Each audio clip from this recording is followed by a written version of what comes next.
So hello friends, आप लोग का एक बार फिर स्वागत है मेरे आकाश खान चैनल में। आज हम लोग बेसिकली वेक्टर का सारा इंपॉर्टेंट क्वेश्चन जो का जनरली क्लास 12 में आए हुए हैं और इस टाइप से रिलेटेड क्वेश्चंस आपके 2023 एग्जाम में आ सकते हैं।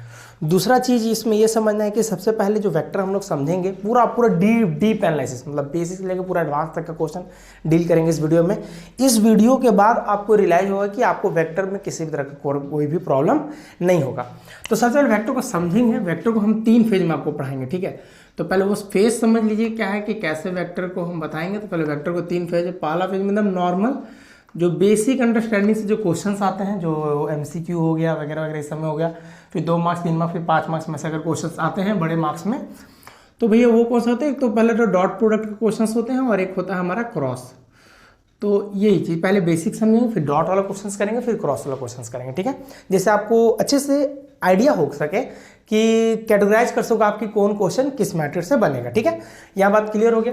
दूसरा बात कि ये जो बेसिक में जो कॉन्सेप्ट बेसिक पहले आपको वेक्टर थोड़ा सा आइडिया लेना होगा। जिनको एकदम जीरो भी पता है वेक्टर के बारे में वो इस वीडियो के बाद समझ सकेंगे बढ़िया से। तो सबसे पहले हम बात करते हैं किसी वेक्टर को हम लोग ए वेक्टर से डिनोट करते हैं। जैसे आप एरो मार दिए, ये वेक्टर डिनोशन हो गया। तो वेक्टर में कैसे एक्स आई कैप प्लस वाई जे कैप प्लस जेड के कैप। अब इसमें एक चीज समझने वाला बात यह है कि ये जो x है, ये जो y है, ये z है, ये क्या है। तो सबसे पहले समझते हैं वेक्टर क्या है। वेक्टर जनरली जिसमें मैग्नीट्यूड प्लस डायरेक्शन दोनों हो। तो मैग्नीट्यूड डायरेक्शन नहीं समझे तो मतलब मैं जैसे वेक्टर मतलब मैंने बोला मैग्नीट्यूड भी हो और डायरेक्शन भी हो। मैग्नीट्यूड मतलब जैसे मैं बोल रहा हूँ किसी इसका वैल्यू बोले तो जैसे मान लेते हैं हम बोल रहे हैं जैसे इस पेन या फिर इस मार्कर का प्राइस क्या, तो मार्कर का प्राइस हो गया मान लेते हैं हम 30। तो 30 वैल्यू हो गया, 30 मैग्नीट्यूड हो गया। तो किसी भी चीज़ का मैग्नीट्यूड हो गया मतलब हाई वैल्यू के बारे में बात करोगे तो मैग्नीट्यूड कहलाएगा। और डी मतलब डायरेक्शन। अब जैसे मान लेते हैं, अब एक सिंपल क्वांटिटी लेते हैं जैसे डिस्टेंस और एक डिस्प्लेसमेंट। डिस्टेंस में क्या होता है कि आपको फिक्स रहता है, भैया यहाँ से यहाँ तक डिस्टेंस है इतना, आपको 15 किलोमीटर 4 किलोमीटर ऐसा करके रहता है, वो उसमें मैग्नीट्यूड रहता है। बट डिस्प्लेसमेंट में क्या होता है कि एक पर्टिकुलर डायरेक्शन फिक्स रहेगा कि आपको टुवार्ड नॉर्थ जाना है, टुवार्ड ईस्ट जाना है। तो जिसमें भी मैग्नीट्यूड के साथ डायरेक्शन आ जाए उसको हम लोग वेक्टर बोलते हैं, ठीक है। एकदम सिंपल बात, ठीक है। तो अब यहाँ जैसे ये मैंने ए वेक्टर ए लिखा और इस पर मैंने एक डैश दिया, तो ये वेक्टर का नोटेशन हो गया। वेक्टर कैसे डिनोट करते हैं, तो यानी कि वेक्टर मतलब मैग्नीट्यूड और डायरेक्शन। तो मैंने कहा कि भैया ये जो x है ये कहला गया मैग्नीट्यूड और जो आई कैप है ये कैप एक डायरेक्शन की तरह डिनोट होगा। तो x आई कैप y जे कैप z कैप मतलब ये मैग्नीट्यूड डायरेक्शन। अब इसी को अगर आप थोड़ा सा एकदम ज़्यादा अंदर तो नहीं समझते हो, इस तरह समझोगे तो ये x है, ये y है और ये z है, ये 3 एक्सिस है। मैंने कहा 3 यूनिट इधर गए, हम 3 यूनिट इधर गए और कहाँ जा रहे हैं, x की ओर जा रहे हैं ना। तो x में बताने के लिए मैंने यूज किया आई कैप। ये आई कैप बताएगा कि आप x में 3 यूनिट जा रहे हो। तो इस तरह से आप लिख सकते हैं किसी वेक्टर को। A vector goes to 3 I cap plus मान लेते हैं 4 जे कैप और प्लस 5 के कैप। ये वेक्टर को ऐसे डिनोट करती है। ये वेक्टर नॉर्मली ऐसे हम लोग लिख सकते हैं, ठीक है। अब इसी में एक आता है कि अगर नहीं हमको किसी वेक्टर का सिर्फ मैग्नीट्यूड जानना है, सिर्फ मैग्नीट्यूड जानना है, तो मैग्नीट्यूड कैसे निकालते हैं। तो भैया मैग्नीट्यूड निकालने के लिए किसी भी वेक्टर है तो उस पर ऐसे लाइन खींच देना मतलब होता है मैग्नीट्यूड। यानी आप इस वेक्टर का निकाल रहे हो मैग्नीट्यूड, ये मॉड नहीं है। यहाँ पर इस तरह का चीज़ को लिखना मतलब मैग्नीट्यूड कहलाता है। तो मैग्नीट्यूड कैसे निकालेंगे, बस रूट अंडर इसका एकदम नॉर्मली 3 का स्क्वायर, आई जे के से मतलब नहीं रखना, खाली नंबर उठाना है 3 4 5। तो 3 4 का स्क्वायर प्लस 5 का स्क्वायर। तो अब इसको सॉल्व करेंगे तो यहाँ हो गया 9, यहाँ हो गया 16, ये हो गया 25। इसको जोड़ के रूट निकाल देंगे, ये आपका मैग्नीट्यूड निकल जाएगा। तो मैग्नीट्यूड के लिए हमेशा एक बात याद रखें कि हमेशा रूट के अंदर इस सभी का स्क्वायर करना होगा। तो अगर मैं एक्स वाई जेड लिख रहा हूँ यानी ए का मैग्नीट्यूड मतलब एक्स का स्क्वायर प्लस वाई का स्क्वायर प्लस जेड का स्क्वायर, ठीक है। पहले बेसिक बात ही सारे बता रहे हैं, उससे भी क्वेश्चन करेंगे, फिर डॉट और क्रॉस में जाएंगे, ठीक है। अब यहाँ तक क्लियर हो गया आपको। दूसरा चीज़ में एक और चीज़ समझिए आपकी, जिससे आपने मैग्नीट्यूड निकाल लिया, ठीक है, बहुत बढ़िया बात है। इसमें एक ना कॉन्सेप्ट होता है डायरेक्शन कोसाइन का और एक होता है डायरेक्शन रेशियो का। तो जैसे सबसे पहली बात कि जो मैं एक्स वाई जेड बोल रहा हूँ तो इसको मैं थोड़ा सा यहाँ साइड लिखता हूँ। जैसे मेरा ए वेक्टर मैंने लिख लिया एक्स आई कैप प्लस वाई जे कैप प्लस जेड के कैप। ये जो x है ना, ये जो y है, ये जो z है, सिर्फ मैग्नीट्यूड की बात करें, सिर्फ मैग्नीट्यूड। तो ये एक्स वाई जेड जो हुआ ना, इसको स्पेशली हम लोग डायरेक्शन रेशियो कह देंगे। तो ये मेरा डायरेक्शन रेशियो हो गया, ठीक है। मगर ना इसी में बोलता है ना डायरेक्शन कोसाइन निकालो। तो डायरेक्शन कोसाइन कैसे निकालते देखो। पहले समझ लो कि डायरेक्शन कोसाइन को लिखते किस मतलब बोलते किसको है। तो मान लेते हैं हम डायरेक्शन कोसाइन का बात कर रहे हैं। तो डायरेक्शन कोसाइन मतलब होता है एल एम और एन होता है, ठीक है। अब ये जो एल एम एन है ये एलिमेंट कहाँ से आएगा? तो एलिमेंट के लिए एकदम बहुत सिंपल चीज़, ये जो निकाले हो ना, जैसे आप इसका मैग्नीट्यूड निकालें, देखो root under x square plus Y square plus Z square ना, आप बस एल लगा आपको चाहिए तो एल इक्वल्स टू इसका पहला एलिमेंट को उठाओ एक्स अपॉन, और ये जो जितना भी मैग्नीट्यूड है ना उसको डिवाइड में डाल दो, पूरा डिवाइड में, तो root under x square plus Y square plus Z square, ये हो गया एल। अब इस तरह आपको एम चाहिए तो एम के लिए आप क्या करो, y लिखो, फिर पूरा नीचे वाला रूट अंडर पूरा छाप दो, x square plus Y square plus Z square. अब आपको मान लो m चाहिए तो फिर m के लिए क्या था, z, मतलब एल एन ना, n हो गया एल एम एन, तो n क्या है तो z लिखो और फिर नीचे वही छाप दो, root under x square plus Y square plus Z square. इस तरह से आप एल एम एन निकाल सकते हैं। कभी कभी आपको इसमें एंगल के साथ बोलता है, तो मान लीजिए हमको पता करना है कि L के साथ क्या एंगल बन रहा हो, N के साथ क्या एंगल बन रहा हो और N के साथ क्या एंगल बन रहा हो। तो एंगल के लिए बस कुछ नहीं, L बराबर कॉस अल्फा मान लीजिए, फिर M बराबर कॉस बीटा मान लीजिए और N बराबर कॉस आप गामा मान लो, ठीक है।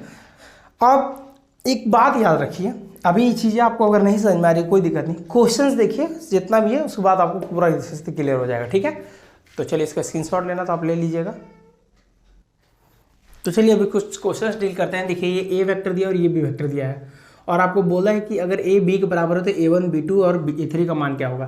तो अगर आपको दो वेक्टर अगर बराबर होते हैं ना तो उसके हर एक मैग्नीट्यूड एक दूसरे के बराबर होते हैं, मतलब a1 जस्ट बराबर हो जाएगा 2 का, मतलब यहाँ से a1 का मान आपको मिल जाएगा 2, अब यहाँ जस्ट b2 बराबर हो जाएगा 3 का, तो यहाँ b2 का मान हो गया 3, और यहाँ जस्ट इसका आगे कुछ नहीं मतलब 1 है, मतलब a3 का मान हो जाएगा 1, इस तरह से।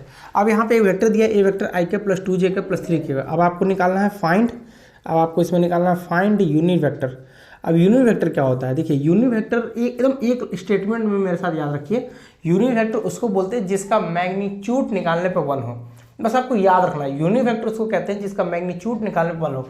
मैं बोल रहा हूँ कि ए एक आपका यूनिट वेक्टर है, यूनिट वेक्टर को हम लोग एक कैप से डिनोट करते हैं। अगर इसमें इसका मैग्नीट्यूड निकालो तो इसका पक्का मैग्नीट्यूड 1 आएगा।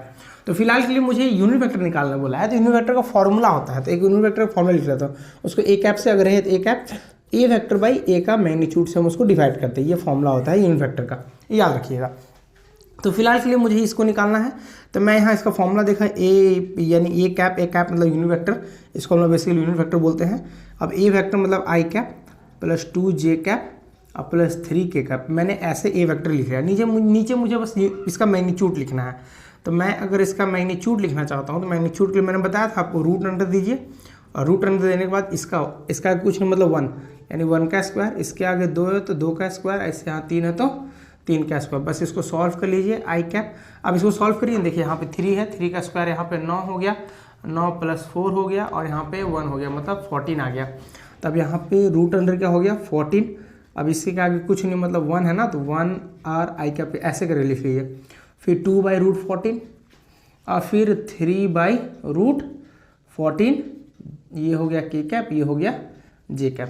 तो देखिए आई के आगे वाला जो इस तरह का चीज़ होता है ना, हमेशा याद रखिएगा यूनिट वेक्टर में आई के आगे वाला ये पूरा एल होता है, ये वाला पूरा एम होता है और ये वाला पूरा एन होता है, ठीक है, जिसको हम लोग डायरेक्शन कोसाइन भी कहते हैं। और डायरेक्शन कोसाइन ऐसे निकलता था, याद करिए, एक्स का आगे वाला एक्स और नीचे पूरा root under x square plus A square, मतलब X square plus Y square plus Z square. तो ये इस तरह से हम लोग जनरली एलिमेंट भी बोलते हैं। फिलहाल एलिमेंट नहीं बोला बट हम तब भी आपको लिख के समझा दिए कि एलिमेंट निकालने बोले या डायरेक्शन कोसाइन बोले तब भी इस केस में अलग से करके लिख दिएगा, एल बराबर 1/√14, एम बराबर 2/√14 और एन बराबर 3/√14 अगर डायरेक्शन कोसाइन मांगे तो। अब फिलहाल अभी नहीं मांगा है तो आप इतने पे लिख के छोड़ दीजिएगा। इस तरह से आप यूनिट वेक्टर निकाल सकते हैं। इस क्वेश्चन बोलता है right a vector of magnitude 15 unit in the direction of इतना। देखिए जब भी आपको 15 यूनिट का कुछ वेक्टर बनाने बोले तो सबसे पहले आपको एक यूनिट निकालना होगा, उसमें आप 15 गुना कर देना, एकदम सिंपल एकदम भाषा में। आपको एक वेक्टर बनाने बोला जिसका मैग्नीट्यूड होना चाहिए 15 यूनिट इन द इसी डायरेक्शन में। अभी जस्ट मैंने बताया कि एक यूनिट मतलब 1 यूनिट यानी एक, यानी इसका मैग्नीट्यूड 1 होता है। तो इसका मैग्नीट्यूड किसका होता है, तो यूनिट वेक्टर का मैग्नीट्यूड 1 होता है।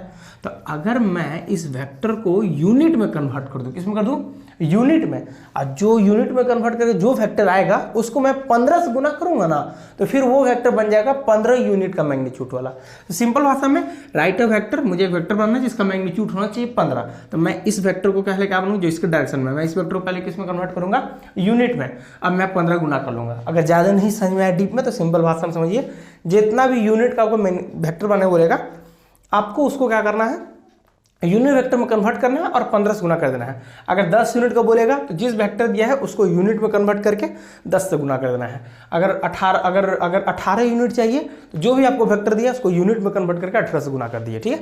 तब यहाँ से काम करते हैं, पहले इसको तो यूनिट वेक्टर में कन्वर्ट कर देते हैं। मान लेते हैं ये लेट कर लेते हैं, ये लेट ए वेक्टर हो गया। लेट ए वेक्टर बराबर आई कैप माइनस 2 जे कैप, इसको रब करते हैं यहाँ से, लेट ए वेक्टर बराबर आई cap minus 2 j cap plus 2 के कैप। इसको मैंने यूनिट वेक्टर में कन्वर्ट किया। यूनिट वेक्टर का फॉर्मूला जस्ट मैंने बताया है, इसको छापिए, आई cap minus 2 j cap plus 2 के कैप। मैंने बताया था ना, यहाँ पे इसको छापा जाता है और नीचे इसका मैग्नीट्यूड, नीचे इसका मैग्नीट्यूड यानी 1 का स्क्वायर, 2 का स्क्वायर और 2 का स्क्वायर। आप बोलोगे सर यहाँ पे तो -2 है, अरे -2 का स्क्वायर करो तो 2 ही होगा, कोई फर्क नहीं पड़ता, इसीलिए मैंने डायरेक्ट कर दिया। तो यहाँ से जब मैंने इसको सॉल्व किया तो आई cap minus 2 j cap plus 2 के कैप, और नीचे जब देखा तो ये रूट अंडर, देखें 2 का स्क्वायर 4, तो 4 + 4 + 1 मतलब कितना हो गया 9, 9 का रूट करिएगा तो 3। बात समझ में कर सकते हैं, आप देख सकते हैं, कन्फ्यूजन नहीं होना चाहिए। देखिए 2 का स्क्वायर करिए तो 4 हो गया, फिर यहाँ +4 हो गया और फिर यहाँ 1 हो गया, ठीक है। तो यहाँ पे 4 4 8 1 9 और 9 का रूट करिएगा तो 3 होगा। तो फिलहाल यहाँ पे आपने लिखा 3। तो अब एक का यूनिट वेक्टर आप निकाल चुके हैं, तो 1/3 आई कैप माइनस 2 अच्छा खैर इसको रहने देते हैं इसी तरह। फिलहाल हमको ये तो बन गया मेरा 1 यूनिट का। अब इसी में हमको 15 गुना कर देना है, जिससे 15 गुना कर देंगे मेरा एक वो वेक्टर बन जाएगा। तो 15 गुना करेंगे तो कितना हो जाएगा, 15/3 आई कैप माइनस 2 मतलब 15 दूनी 30, 30/3 जे कैप प्लस 15 दूनी 30/3 के कैप। अब इसको आप काट रोट लीजिए, ठीक है, कटता है तो काट रोट लेकर के आप लिख सकते हैं, सिंपली काट के लिख सकते हैं। इसको आप 10 लिख सकते हैं, इसको 10 लिख सकते हैं, इसको काटिएगा तो 5 लिख सकते हैं। तो मानिए आंसर कितना हो जाएगा आपका, हो जाएगा 5 आई कैप माइनस 10 जे कैप प्लस 10 के कैप। ये हो गया आपका आंसर। आप वो वेक्टर बना लिए जिसका मैग्नीट्यूड 15 यूनिट है, ठीक है। ये सब क्वेश्चन आए हुए हैं एग्जाम में। फिर बोलता है find the unit vector parallel to the sum. देखिए यूनिट वेक्टर बोला पैरेलल टू द किसका, सम ऑफ द वेक्टर, यानी इन दोनों का आप जोड़ो, जो आंसर आए उसका आप यूनिट वेक्टर निकालो। तो मान लेते ये ए वेक्टर है, ये मेरा बी वेक्टर है, मैं इन दोनों को जोड़ा, ए वेक्टर प्लस बी वेक्टर जोड़ा, इसको कोई सी वेक्टर में डाल दिया। तो सी वेक्टर बराबर, मान लेते मेरा सी वेक्टर बराबर इन दोनों को जोड़ा, तो जोड़ने में कोई दिक्कत नहीं है, 2 और 1 मेरा 3 आई कैप, ठीक है। 2 और 1 मतलब जोड़े तो 3 आई कैप हो गया, -3 और ये +1, देखिए ना आगे कुछ नहीं मतलब 1 है, तो -3 और +1 -2 जे कैप, ओके। अब 5 और 1 कितना हो गया 6 के कैप। अब आप जब नोटिस करिएगा 5 और 1 मिला के 6 हो गया, तो ये जो सी आपका सी वेक्टर बना, अब इस सी वेक्टर को आपको यूनिट में कन्वर्ट कर देना है, क्योंकि यही बोला था। तो मैं इसको यूनिट में कन्वर्ट कर रहा हूँ, तो इसका formula unit vector equals to c vector by c vector का मैग्नीट्यूड। इसको लिखिए 3 आई cap minus 2 j cap plus 6 k cap. अब यहाँ नीचे रूट अंडर कितना हो जाएगा 3 का स्क्वायर प्लस 2 का स्क्वायर प्लस 6 का स्क्वायर। अब इसको सॉल्व कर लीजिए, 6 का स्क्वायर यहाँ पर 36 प्लस 4 अब प्लस 9, तो मतलब 36 और 4 जोड़िएगा तो 40, 40 प्लस 9 49, 49 को रूट करिएगा तो 7। तो मतलब यहाँ से आप यहाँ आ गए तो 3/7 आई कैप माइनस 2/7 जे कैप और प्लस 6/7 के कैप। ये आपका आंसर हो गया। तो मैंने बोला फाइंड द यूनिट वेक्टर निकालिए जो पैरेलल टू द सम, यानी 2 नंबर का 2 वेक्टर का सम किसी रिजल्ट में डालिए और उसका यूनिट वेक्टर निकाल दीजिए, आपका आंसर आ जाएगा। ठीक है, तो देख लीजिए इसको। हाँ, तो क्वेश्चन देखिए 1 देखिएगा। तो अब जैसे मान लेते हैं इसमें आई कैप प्लस जे कैप प्लस के कैप दिया हुआ है, पिछल का वाला से सेम क्वेश्चन सही है, 4 2 3 और ये ABC दिया हुआ है। फाइंड यूनिट वेक्टर मतलब आपको फाइंड अ वेक्टर 6 यूनिट। अब देखिए 6 यूनिट बोला तो मैं बोला था ना, जब भी कुछ इतना यूनिट का बनाने बोले तो आप उसको यूनिट वेक्टर में कन्वर्ट करके 6 से या किसी से भी गुना कर देना। तो जिसमें से आपको बोला है कि ठीक है 6 यूनिट का बनाओ, बट एक और कंडीशन दिया है which is parallel to the vector ये, मतलब ये साथ में कंडीशन दिया है। तो आप इसको सॉल्व करो, मतलब 2a minus B plus 3c करने के बाद जो वेक्टर आएगा उसको यूनिट वेक्टर में कन्वर्ट करो और फिर 6 से गुना कर दो, बस सिंपल। तो मान लीजिए आप इसके लिए 2a, तो आप 2a कर लो ना, 2a निकाल लो, 2a निकालने के लिए क्या 2 से आप मल्टीप्लाई कर लो, तो 2i कैप माइनस गुना करते जाओ ना, प्लस 2j कैप और प्लस 2k कैप, फिर माइनस b है तो खैर b में तो कुछ गुना करना नहीं है, 3c निकाल लो। तो 3c निकालने के लिए मैं 3 गुना कर लेता हूँ, तो 3i cap minus 6j cap अब प्लस 3k कैप। ओके, अब यहाँ से generally 2a minus B plus 3c यही बोला है। इसको आप कोई चीज़ में सेव कर लो ना, आप इसको मान लेते हैं, इसको किसी चीज़ में डालें, मान लेते कोई d, मान लेते कोई d वेक्टर, घटाने के बाद कोई d वेक्टर आएगा, ये हो गया 2a minus B plus 3c। तो अब हम इसमें से अब आराम से इसको सारी डाटा को यहाँ लिख रहा हूँ। 2a का मान कितना है, ये वाला पूरा लिख रहा हूँ, 2i प्लस यहाँ में लिखा 2i cap plus 2j cap plus 2k cap minus b vector ना, b वेक्टर का मान देखिए क्या है, तो 4i cap plus 2j cap minus 3k cap. अरे मैं माइनस है ना, तो देखो माइनस है तो माइनस मल्टीप्लाई कर लिया, तो माइनस जो माइनस प्लस तो माइनस हो गया और जो माइनस था वो प्लस हो गया, तो ये हो गया माइनस, ये हो गया प्लस, ये प्लस बन गया माइनस। ओके, और फिर प्लस 3c देखिए 3c का मान कितना है, 3i cap minus 6j cap plus 3k cap. अब आप सॉल्व कर लो। अब देखो यहाँ 2i है, यहाँ 4i है, यहाँ 3i है, 2 3 5i, अब 5i में से 4i चल जाएगा तो मतलब 1i बचा बस, ठीक है। फिर यहाँ 2j देखो, फिर यहाँ ये वाला देखो और इसको देखो, 2j 4j में से 6j चला गया तो आपका 4 मतलब माइनस 2j बचा। फिर उसके बाद यहाँ पे आ जाओ, लास्ट वाला k वाला 2k, फिर यहाँ पे माइनस 3k, फिर यहाँ देखो ये देखो 3k कहाँ गया, ओके यार ये 3k ये तो प्लस 3k तो ऐसे ही कट गया, तो सिर्फ क्या बचा माइनस प्लस 2k बचा। तो ये आपका सेव हो गया किसमें, डी वेक्टर में। तो ये डी वेक्टर माना गया I cap minus 2j cap plus 2k cap. अब इसी को आप यूनिट वेक्टर में कन्वर्ट करो, तो मैं इस डी को यूनिट वेक्टर में कन्वर्ट कर रहा हूँ। तो जब मैं लिखा I cap minus 2j cap plus 2k cap, ऐसे के नीचे इसी का क्या, ये इसी का मैग्नीट्यूड 1 का स्क्वायर 2 का स्क्वायर और 2 का स्क्वायर। अब ये जो भी आएगा इसमें गुना कर लेना आप 6, तो बस आपका ये निकल जाएगा 6 यूनिट का, ठीक है। अब यहाँ पे बोल रहा है find unit vector of a b. देखो आपको बोला फाइंड यूनिट वेक्टर तो निकालो, मगर ना किसका निकाल बोल दिया, ए बी। अब ये ए बी का क्या कॉन्सेप्ट आ गया, आपको ए बी दिया हुआ है, जब भी ऐसा कुछ आ जाए ना ए बी या ए दे और ए बी लिख दे, तो जब भी समझना ए बी पे सिर्फ 7 वेक्टर मानना, तो मतलब उसका समझना पोजिशन वेक्टर ऑफ बी में से आपको पोजिशन वेक्टर ऑफ ए घटा देना है। अरे इतना समझो, जब ए बी निकालो तो बी से घटा देना, बात खत्म, तो वो एक वेक्टर बनेगा, ठीक है। और अगर यही सर बी ए लिखता तो ए से बी घटा देते, ठीक है। तो बस घटा के लिख दो, मतलब बी में से घटा दो, यानी इसमें से में घटा दो, तो 4 मतलब हाँ वही बी में से घटाओ, तो 4 में से 1 गया, 3 आई क्या, बहुत बढ़िया। 5 में से 2 गया। अब या तो यहाँ आई जे के नहीं लिखा, बट यहाँ वेक्टर है तो ऑटोमेटिकली आपको आई जे के लगा देना होगा। 5 में से 2 गया, 5 में से 2 जाएगा तो 3, तो आप लिखो 3 जे कैप और 6 में से 3 के कैप। ये हो गया आपका प्लस प्लस, इस तरह से आप ए का ए बी आ गया। अब इसी का आपको क्या चाहिए, आपको इसी का यूनिट वेक्टर चाहिए, तो ए बी का आपको यूनिट वेक्टर चाहिए, तो कैप डाल दो ए बी का वेक्टर बाई ए बी का मैग्नीट्यूड। तो मैंने बताया था कि, और ये भी आप दिमाग में याद रखना है कि यूनिट वेक्टर का मैग्नीट्यूड हमेशा मैग्नीट्यूड 1 होता है, याद रखना, बाद में काम आएगा, ठीक है। ओके, फिलहाल तो जो कॉन्सेप्ट आएगा तो दे ही देंगे। तो यहाँ से इसको नोट करो, 3i cap plus 3j cap और प्लस 3k कैप। अब नीचे इस पूरे का मैग्नीट्यूड रूट अंडर कितना हो जाएगा, 3k स्क्वायर, तो बाकी सॉल्व कर लीजिएगा, आंसर हो जाएगा, ठीक है। अब यहाँ पे बोलता है नेक्स्ट क्वेश्चन 3 में फाइंड ए, आपको ए निकालना है जिसमें से इतना और कोलिनियर। अब देखिए कोलिनियर में ए बी का ए या किसी भी का मान कैसे निकालते हैं, जैसे ये दिया नहीं ये वाला चीज़, तो कैसे निकालेंगे, तो बहुत कन्फ्यूजन होता है। तो देखिए मैं बताता हूँ, सबसे सिंपल इस वेक्टर को मेथड देखिए क्या है, A I cap plus 6j cap plus 8k cap बराबर में कोई लैम्डा के साथ आप इक्वेट करो, 2i कैप माइनस। अब इसका डीप में तो हम लोग नहीं जा सकते, तो हम लोग के पास समय नहीं है, एग्जाम नज़दीक, इसलिए हम लोग फॉर्मेट सीखेंगे, फॉर्मेट सीख के आप इसी चीज़ को यूज करिएगा। तो सबसे पहले आप लेमडा से मल्टीप्लाई करो, ए I cap plus 6 J cap plus 8 के cap 2 lambda I cap minus 3 lambda J cap और प्लस 4 लेमडा के कैप। अब आप मैंने बताया था दो वेक्टर जब बराबर तो उसका हर एक एलिमेंट एक दूसरे बराबर होता है, तो ए पूरा किसके बराबर हो जाएगा, इसके बराबर हो जाएगा।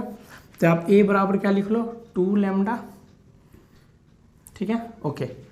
ए जस्ट किसके बराबर हो जाएगा, 2 लेमडा का। फिर क्या हो जाएगा, 6 किसके बराबर हो जाएगा, जस्ट 6 बराबर हो जाएगा माइनस 3 लेमडा का। देखो देखो जे वाला कंपेयर कर रहे हैं, 6 बराबर माइनस 3 लेमडा, 6 बराबर माइनस 3 लेमडा।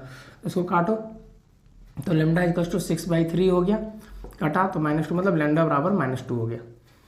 तो ये -2 ये लेमडा का मान आ गया। अगर क्या सही में लेमडा का मान जो आया ये जनरली इस तरह से आप इसको नोट कर लो, इसको देख लीजिए थोड़ा सा, ठीक है।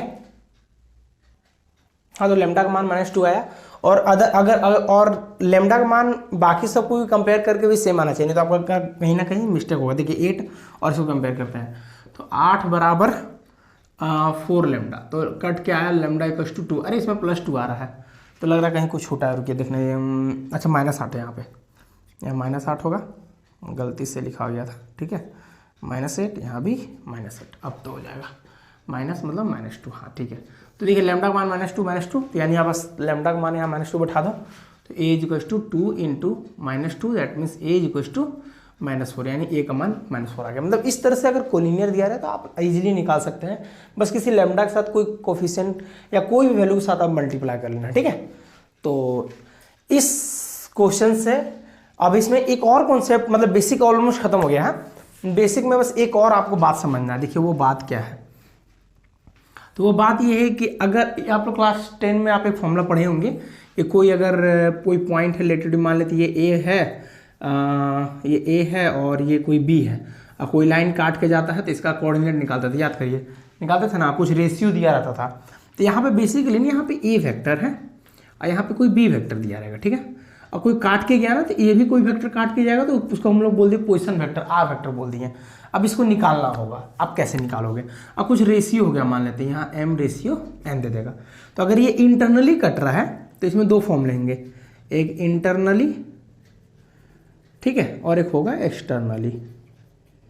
एग्जाम में मेंशन रहता है इंटरनली एक्सटर्नली, मानने का जरूरत नहीं है इसमें, ठीक है। तो मान लीजिए इंटरनली अगर कट रहा है तो आर क्या से निकलेगा, तो आर कैसे निकलेगा, तो आर निकालने के लिए फॉर्मूला याद कर लीजिए, रट लीजिए। m के साथ हमेशा आगे रहेगा b और n के साथ हमेशा रहेगा a, ये दो वेक्टर रह गया, नीचे m प्लस n और नीचे प्लस, यहाँ भी प्लस देना आपको, ठीक है। अब एक्सटर्नली के लिए बहुत सिंपल, एक्सटर्नली के लिए क्या याद करिएगा, r vector equals to m रहेगा, b एक्सटर्नली में बाहर से रहेगा, यही रहेगा, बाहर से लाइन कटेगा, ठीक है, minus n a vector by m minus n, बस यही याद रखना आपको। और क्या, माइनस दे देना है, प्लस दे देना है, mn आपको मान देगा, रेशियो बैठा देना है, बी वेक्टर हमेशा दूसरा वाला, ए वेक्टर हमेशा गुना करना है और नीचे जोड़ के ऐसे सॉल्व कर लेना है, ठीक है। तो आप इसको देख लीजिए, स्क्रीनशॉट ले लीजिए। देखिए क्वेश्चन है, इसमें बोल रहा है डिवाइड इन एक्सटर्नली और आपको आर निकालना है, रेशियो दे दिया है और पी और क्यू का मान दिया हुआ है, 2 पॉइंट दिया हुआ है। तो मैंने आपको बताया था एक्सटर्नल के लिए क्या फॉर्मूला है, आर इक्वल्स टू आप m लिखोगे, b लिखोगे, माइनस लिखोगे, n लिखोगे, a लिखोगे, m माइनस n करोगे। तो आप r इक्वल्स टू m के जगह ये m हो गया और ये n हो गया, तो आप m के जगह 2 लिखोगे, ये b के जगह आपको इसको b मानना था, तो ये a vector plus b vector हो गया, माइनस अब आपको n है तो n के जगह आपको 1 मानना है, 1 के साथ a के मान है 3a माइनस 2b। अब आप बाई लिखोगे, m माइनस 1 मतलब आपने 2 में से 1 घटाया, तो r वेक्टर इक्वल्स टू आप इसको मल्टीप्लाई करो, 2a vector plus 2b vector minus 3a vector plus 2b vector. अब बाई नीचे हो गया आपका 2 में से 1 गया 1, तो आपका r इक्वल्स टू क्या हो जाएगा, आपका r वेक्टर आ जाएगा 2a में से 3a चला जाएगा, माइनस a वेक्टर हो जाएगा और ये प्लस प्लस यानी प्लस 4b वेक्टर हो जाएगा, ठीक है। सो और तो कुछ इसमें छूटा नहीं है, ओके। अब आप इसको ऐसे ही छोड़ दीजिए, एज इट इज आपका आंसर हो गया। तो इसको देख लीजिए आप, बढ़िया से स्क्रीनशॉट ले लीजिए। तो इस हिसाब से हम लोग का बेसिकली बेसिक जो है वो ख़त्म हो गया है। अब हम लोग डॉट प्रोडक्ट पर बात करेंगे कि एक्चुअली डॉट प्रोडक्ट होता क्या है, डॉट प्रोडक्ट को समझेंगे। देखिए एक्चुअली आप जब दो वेक्टर पहले समझ लो क्या, जैसे दो वेक्टर है ना, जैसे ए या बी है और आप जैसे 2i plus 3j plus 4k है, 1i plus 2j plus 6k है। आप a प्लस बी करते हो तो कोई दिक्कत नहीं, 2 3 i लिख लेते हैं, 5 j लिख लेते हैं, 6 4 10 k लिख लेते हैं, ये तो कोई दिक्कत नहीं था। मगर ना जब आप प्लस करो चाहे माइनस करो कोई दिक्कत नहीं है, प्लस माइनस में कोई दिक्कत नहीं है। जब आप मल्टीप्लिकेशन की बात करते हैं ना, जब आप इंटू करोगे ए और बी को इंटू करोगे तो दो वेक्टर आपस में इंटू नहीं होता है, ठीक है। तो क्या होता है, तो दो वेक्टर इंटू करने के लिए दो मेथड होते हैं। या अगर इंटू होगा तो एक तो या तो डॉट तरीके से होगा या तो क्रॉस तरीके से होगा। तो यही जनरली हम बात कर रहे हैं कि इंटू नहीं होता है, या तो क्या होता है डॉट होता है या तो क्रॉस होता है। तो इसी चीज़ को समझेंगे डॉट और क्रॉस में। एक्चुअली डॉट क्या है, क्योंकि देखिए इंटू करने के बाद ना कभी कभी क्या होता है, तो दो वेक्टर आपस में मल्टीप्लाई होते हैं। तो जब वेक्टर गुने वेक्टर आप करोगे ना, ऐसे समझो दो वेक्टर गुना दो वेक्टर आपने किया और आपको मिल गया सिर्फ मैग्नीट्यूड, और आपने वेक्टर फिर वेक्टर मल्टीप्लाई किया और आपको मिल गया मैग्नीट्यूड के साथ डायरेक्शन। तो इस तरह की चीज को आपने क्रॉस नाम दे दिया, समझे कि नहीं समझे, क्रॉस लगा दिया बीच में। और जब आपको सिर्फ मैग्नीट्यूड मिले डायरेक्शन ना मिले तो इसलिए इसके बीच में आपने दे दिया डॉट। तो डॉट और क्रॉस यही चीज अंतर है कि डॉट आपको मैग्नीट्यूड देगा सिर्फ और क्रॉस आपको दोनों देगा, मैग्नीट्यूड और डायरेक्शन। तो कैसे डॉट मैग्नीट्यूड देता है उसी पे आज हम लोग बात करेंगे, ठीक है, और सारा क्वेश्चन इस पे देखेंगे। तो जनरली मान लेते हैं आपके पास ए वेक्टर है 2i plus 3j plus 4k। अब मान लेते कोई बी वेक्टर है 1i plus 2j plus 2j plus 3k। ये वेक्टर मान लेते हैं, आपने लिखा ओके। अब मैंने कहा कि अब आप एक देखो कि क्या होता है कि ए वेक्टर डॉट जब आप बी वेक्टर करते हो तो डॉट करने पे आपको मैग्नीट्यूड मिलता है। तो इसका ए डॉट बी का एक फॉर्मूला है जिसमें ए का मैग्नीट्यूड, बी का मैग्नीट्यूड और कॉस थीटा, ये याद रखेंगे। ये बेसिक में मतलब स्टार्टिंग फॉर्मूला है। ए डॉट बी करोगे, ए का मैग्नीट्यूड, बी का मैग्नीट्यूड और कॉस थीटा, सारा फॉर्मूला इसी से निकल के आता है, ठीक है। तो जैसे मैं बात कर रहा हूँ, अगर मैं लाइक वेक्टर बात कर रहा हूँ, सेम सेम वेक्टर, जैसे आई मतलब सेम सेम है, तो आई सेम है, तो आई इधर जा रहा है। जैसे याद करो मैंने बताया था ना आपको कि ये x है, ये y है और ये मतलब हाँ ठीक है, ये y और ये z है। अगर x में जा रहा है तो i कैप और i, और फिर से मैंने x का बात किया, देखो ना x i, ये दोनों में बात कर रहा हूँ सेम सेम। तो सेम सेम में फिर से i, तो i के बीच में थीटा कितना होगा, i भी इधर जा रहा है और एक i कैप भी इधर जा रहा है। दोनों केस में i कैप और i कैप का डायरेक्शन तो सेम ही है, दोनों x की ओर जा रहा है। तो दोनों के बीच में अगर मैं बोलूँ थीटा कितना होगा, तो थीटा होगा 0। तो जब मैंने cos 0 बैठाया तो cos 0 क्या होता है, cos 0 1 होता है। अब उस हिसाब से मैंने ए के लिए भी वही लिया, बी के लिए मैंने सेम लिया, तो सेम लोगे तो आप इसका स्क्वायर होगा, और चूंकि आप मैग्नीट्यूड निकालोगे तो 1 होगा। तो जनरली एक चीज़ समझो, ज़्यादा डीप में नहीं जाते हैं, एकदम सिंपल बात समझते हैं। अगर आप खुद से किसी का डॉट करोगे तो आपको 1 होगा, याद रखना। जे डॉट जे करोगे तो 1 होगा, और के डॉट के करोगे तो 1 होगा। मगर यही उल्टा करते हो, आई डॉट जे कर दिए तो आई ये था, याद करो ग्राफ बेसिस पे देखो, आई ये था और जे ये था, दोनों के बीच में थीटा 90 बैठाओगे 0 हो जाएगा, इसीलिए 0। जे डॉट के करोगे 0, ठीक है, के डॉट आई करोगे 0। अरे सिंपल समझो, सेम में 1 रहेगा, डिफरेंट में 0 रहेगा, बस इससे ज़्यादा बात नहीं करना, ठीक है। अच्छा, दूसरा बात क्या समझना है, दूसरा इसमें समझें कि निकालते कैसे, डॉट निकालते कैसे। देखो ए डॉट बी पहले निकालना सीखो, ए डॉट बी कैसे निकालते हैं, ये फॉर्मूला भी छोड़ दो, ठीक है। ए डॉट बी निकालते कैसे हैं, तो 2 को 1 से गुना करो, 2 1 जा 2, और आई का आई के साथ डॉट करेंगे, तो डॉट करेंगे तो मैंने बोला ना 1 होगा, फिर ये 6, फिर ये 1 होगा, फिर ये 12, फिर इंटू 1 होगा। अब यहाँ a dot b equals to 2 + 6 + 12, तो जब आप इसको जोड़ोगे तो आपको दिखेगा कि ये 18 20 मतलब 20। ये सिर्फ क्या आ रहा है आपको, देखिए सिर्फ आप 20 में किसी भी तरह का आई जे के नहीं बचा, तो सिर्फ मैग्नीट्यूड बचा, इसलिए ए डॉट बी करने पे सिर्फ मैग्नीट्यूड बचता है। और जब मैग्नीट्यूड बचता है तो उसको हम लोग स्केलर क्वांटिटी कहते हैं, ठीक है। तो ये स्केलर हो ए डॉट बी करने पे, ठीक है। और ये ए डॉट बी का फॉर्मूला हो गया, ए डॉट बी बराबर ए का मैग्नीट्यूड, बी का मैग्नीट्यूड कॉस थीटा। अब इससे बहुत से फॉर्मूले बन सकते हैं। कुछ बात समझ लेते हैं। अगर आपको लाइक वेक्टर बोलेंगे, क्या बोलेंगे, लाइक वेक्टर बोलेंगे, कुछ पॉइंट समझ लीजिए इसमें, ठीक है। लाइक बोलेंगे तो थीटा आपको 0 लेना है। अनलाइक बोलेंगे, अनलाइक मतलब अपोजिट, एकदम डिफरेंट, तो अनलाइक बोलेंगे तो आपको इसमें थीटा पाई लेना है। ठीक है। और ऑर्थोगोनल बोल दिए, ऑर्थोगोनल याद रखिएगा, ऑर्थोगोनल। अगर ऑर्थोगोनल बोल दिए तो उस केस में याद रखेंगे कि ए डॉट बी आपको 0 होगा, जिसमें आपको थीटा मस्ट बी π/2 लेना होगा। तो याद रखेंगे ए डॉट ऑर्थोगोनल में ए डॉट बी बराबर 0 आप याद रखिएगा, ठीक है। इतना बात के लिए ए डॉट बी कैसे निकालते हैं, ए डॉट बी का फॉर्मूला क्या होता है, ठीक है। अच्छा, अगर कोई दो वेक्टर आपस में परपेंडिकुलर है तो उस परपेंडिकुलर में भी थीटा कितना होगा, 90 होगा। 90 बिठाओगे तो उस केस में आपका 0 होगा। मतलब ये भी याद रखना कि अगर दो वेक्टर, सब पॉइंट बाय पॉइंट बताते जा रहा है, अगर दो वेक्टर मान लेते हैं वेक्टर 1 और वेक्टर 2 दोनों आपस में परपेंडिकुलर है, जैसे हम बोल दिए A vector perpendicular to B vector, तो उस केस में थीटा 90 होगा। तो आप याद रखना कि सिंपल अगर दो वेक्टर परपेंडिकुलर है तो उनका डॉट प्रोडक्ट क्या होगा, 0 होगा। उनका डॉट प्रोडक्ट क्या होगा, 0 होगा। याद रख सकते हैं, याद रखिएगा, ठीक है। अगर पैरेलल बोल दे, भी वेक्टर 1 अगर पैरेलल है वेक्टर 2 का, तो उसके इसमें थीटा कितना होगा, 0 होगा। कोई 0 थीटा 0 उठाएगा 1, मतलब ए डॉट बी बराबर होगा ए का मैग्नीट्यूड बी का मैग्नीट्यूड का। अब मैग्नीट्यूड तो आपको पता है, बेसिक बात में आप सीख चुके थे। कुछ और बेसिक बात कि अगर ए डॉट बी में अगर जैसे ए डॉट बी, मतलब सॉरी क्या लिख रहा हूँ, ए डॉट ए अगर सेम दो वेक्टर आपस में डॉट प्रोडक्ट में है तो इन दोनों का मैग्नीट्यूड का स्क्वायर, मतलब ए का मैग्नीट्यूड का स्क्वायर याद रखिएगा, ठीक है।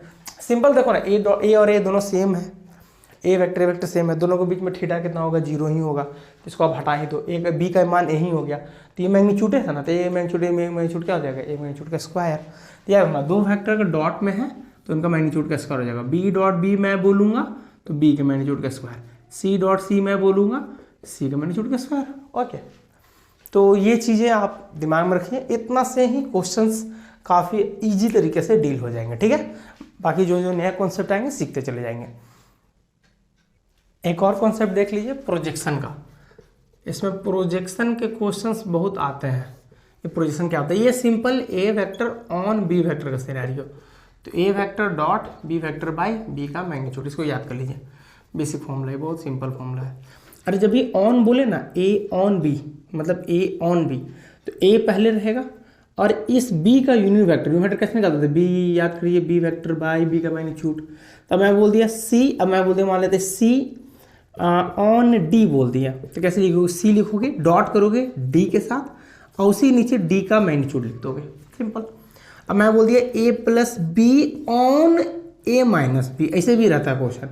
तो सिंपल ए प्लस बी जोड़ के यहाँ लिखना, डॉट करना बी ए माइनस सी के साथ, ठीक है। और नीचे किसका, इसका मैग्नीट्यूड ए माइनस सी का मैग्नीट्यूड कर देना, ठीक है। तो ये हो गया प्रोजेक्शन, तो नोट कर लो इसको। आगे बढ़ते हैं, क्वेश्चंस हम लोग डील करते हैं। देखिए इस क्वेश्चन क्या बोलता है, find the projection of the vector इतना ऑन। देखिए अभी जस्ट मैंने बताया प्रोजेक्शन के लिए ये जो फैक्टर है ऑन बोल दिया, यानी ये एक ए वेक्टर है, ये आपका बी वेक्टर है, और ऑन बोल दिया मतलब ए वेक्टर ऑन बी वेक्टर। मतलब आप क्या करोगे, ए वेक्टर को लिखोगे, याद करो मैंने बताया था I cap plus 3j cap plus 7k cap, आप ए लिखोगे फिर डॉट लिखोगे बी के साथ, बी का मान 2i cap minus 3j cap plus 6k cap. अब इसी के नीचे आप इसका यूनिट वेक्टर लोगे, मतलब इसका मैग्नीट्यूड निकालोगे, मतलब 2 का स्क्वायर प्लस 3 का स्क्वायर प्लस 6 का स्क्वायर। अब आके आप सॉल्व कर लो, 2 को यहाँ 1 से मल्टीप्लाई करो, 2 × 1 होगा, फिर -3 किससे मल्टीप्लाई करेंगे, -3 × 1 होगा, फिर 6 को आप इससे मल्टीप्लाई करोगे तो 6 7 42 हो जाएगा, ठीक है। अब भाई यहाँ पे नीचे अब आप इसका रूट अंडर स्क्वायर ले लो, 4 हो जाएगा, यहाँ 9 हो जाएगा, यहाँ पे 36 होगा। बाकी आप सॉल्व कर लीजिएगा, ठीक है। तो यहाँ पे सॉल्व करना क्या है, 2 - 3 + 42, फिर नीचे रूट अंडर 49 का रूट निकालिएगा, 7 हो जाएगा, फिर इसको सॉल्व करके अपना लिख लीजिएगा, ये आंसर हो जाएगा बेसिकली। तो इस तरह से आप प्रोजेक्शन निकाल सकते हैं, ठीक है। सो चलिए नेक्स्ट क्वेश्चन डील करते हैं हम लोग। अच्छा यहाँ पर 3 3 या 9 होगा, तो यहाँ से आप 9 × 1, ये आपका 9 हो जाएगा, है ना। देखिए यहाँ 3 3 था, यहाँ 9 हो गया, इसको सॉल्व करिएगा, कितना हो जाएगा 35 हो जाएगा, ये काट दीजिए, ये हो जाएगा, ठीक है। तो आपको 5 हो जाएगा आंसर। देखिए ये भी प्रोजेक्शन का क्वेश्चन है। देखिए इसमें बहुत सिंपल बोला है, बी प्लस सी होने बोल दिया, तो यानी आप इन दोनों को जोड़ो, बी प्लस सी आप जोड़ लो, इसको कोई मान लो, कोई आप किसी और वेक्टर मान लो, मान लेते कोई डी वेक्टर है, ठीक है। तो डी वेक्टर मान लेते, बी प्लस यानी इन दोनों को जोड़ रहे हैं हम, 2 और 1 3 आई कैप हो गया, ठीक है, और इन दोनों को जोड़ेंगे तो माइन प्लस जे कैप हो गया, और इन दोनों को जोड़ेंगे तो प्लस 2 के कैप हो गया। ये मेरा डी वेक्टर निकल गया। अब मुझे क्या बोलना, मान लेते हैं डी ऑन ए बोला, तो आप कैसे निकालोगे D vector on A vector कैसे लोगे, डी वेक्टर लिखोगे डॉट ए वेक्टर लिखोगे, फिर ए का मैग्नीट्यूड याद करो। तो डी वेक्टर का मान कितना है आपका आया था 3 आई कैप प्लस जे कैप प्लस 2 के कैप, और आप डॉट लिखोगे और आप ए वेक्टर लिखोगे। ए वेक्टर का मान कितना था, ए वेक्टर का मान आपका यहाँ है, तो इसको वैल्यू उठाओ 2 आई cap minus 2 j cap plus के कैप, और नीचे आप इसी का मैग्नीट्यूड ले लोगे, तो आप इसी का मैग्नीट्यूड लोगे तो 2 का स्क्वायर प्लस 2 का स्क्वायर प्लस 1 का स्क्वायर। देखिए 2 का स्क्वायर यहाँ आगे 1 है तो 1 का स्क्वायर। बाकी आप सॉल्व तो करना जानते हैं, 3 2 6 हो जाएगा, 6 × 1 हो जाएगा, 1 को इससे मल्टीप्लाई करेगा माइनस 2 हो जाएगा, प्लस 2 को 1 से मल्टीप्लाई करेगा 2 हो जाएगा, बाई रूट अंडर 4 हो जाएगा, प्लस 4 हो जाएगा, प्लस 1 हो जाएगा, तो यहाँ 9 हो जाएगा, यहाँ 6 हो जाएगा, ये और ये कट जाएगा 6 बाई रूट 9 3 से काटिएगा तो 2 हो जाएगा आपका, ठीक है। देखिए ये प्रोजेक्शन का ही क्वेश्चन है, बट इसमें इस बार नया टाइप का ये दिया है कि आपको लेमडा निकालना है प्रोजेक्शन में। इसमें आपको बोल दिया तो प्रोजेक्शन इतना ऑन इतना, यानी इतना प्रोजेक्शन दे दिया है 4 यूनिट, यानी ऑलरेडी आपको प्रोजेक्शन दिया है, यानी आप ए वेक्टर ऑन बी वेक्टर बराबर करोगे तो आपको 4 मिलेगा। तो ए ऑन बी तो आपको पता है कैसे निकालते हैं, तो आप ए लिखते हो, फिर डॉट बी लिखते हो, फिर बी का मैग्नीट्यूड बराबर में आप 4 लिखते हो। तो ए वेक्टर का तो मान पता है आपको, lambda I cap plus J cap plus 4 के कैप। अब यहाँ पे डॉट लिए, आपने डॉट लिया, बी वेक्टर का मान लिखिएगा 2 आई कैप प्लस 6 जे कैप प्लस 3 के कैप। अब बाई बी का मैग्नीट्यूड लिखिएगा, यानी मैग्नीट्यूड मतलब 2 का स्क्वायर प्लस 6 का स्क्वायर या 3 का स्क्वायर, अब बराबर में आपने 4 लिख लिया, ठीक है।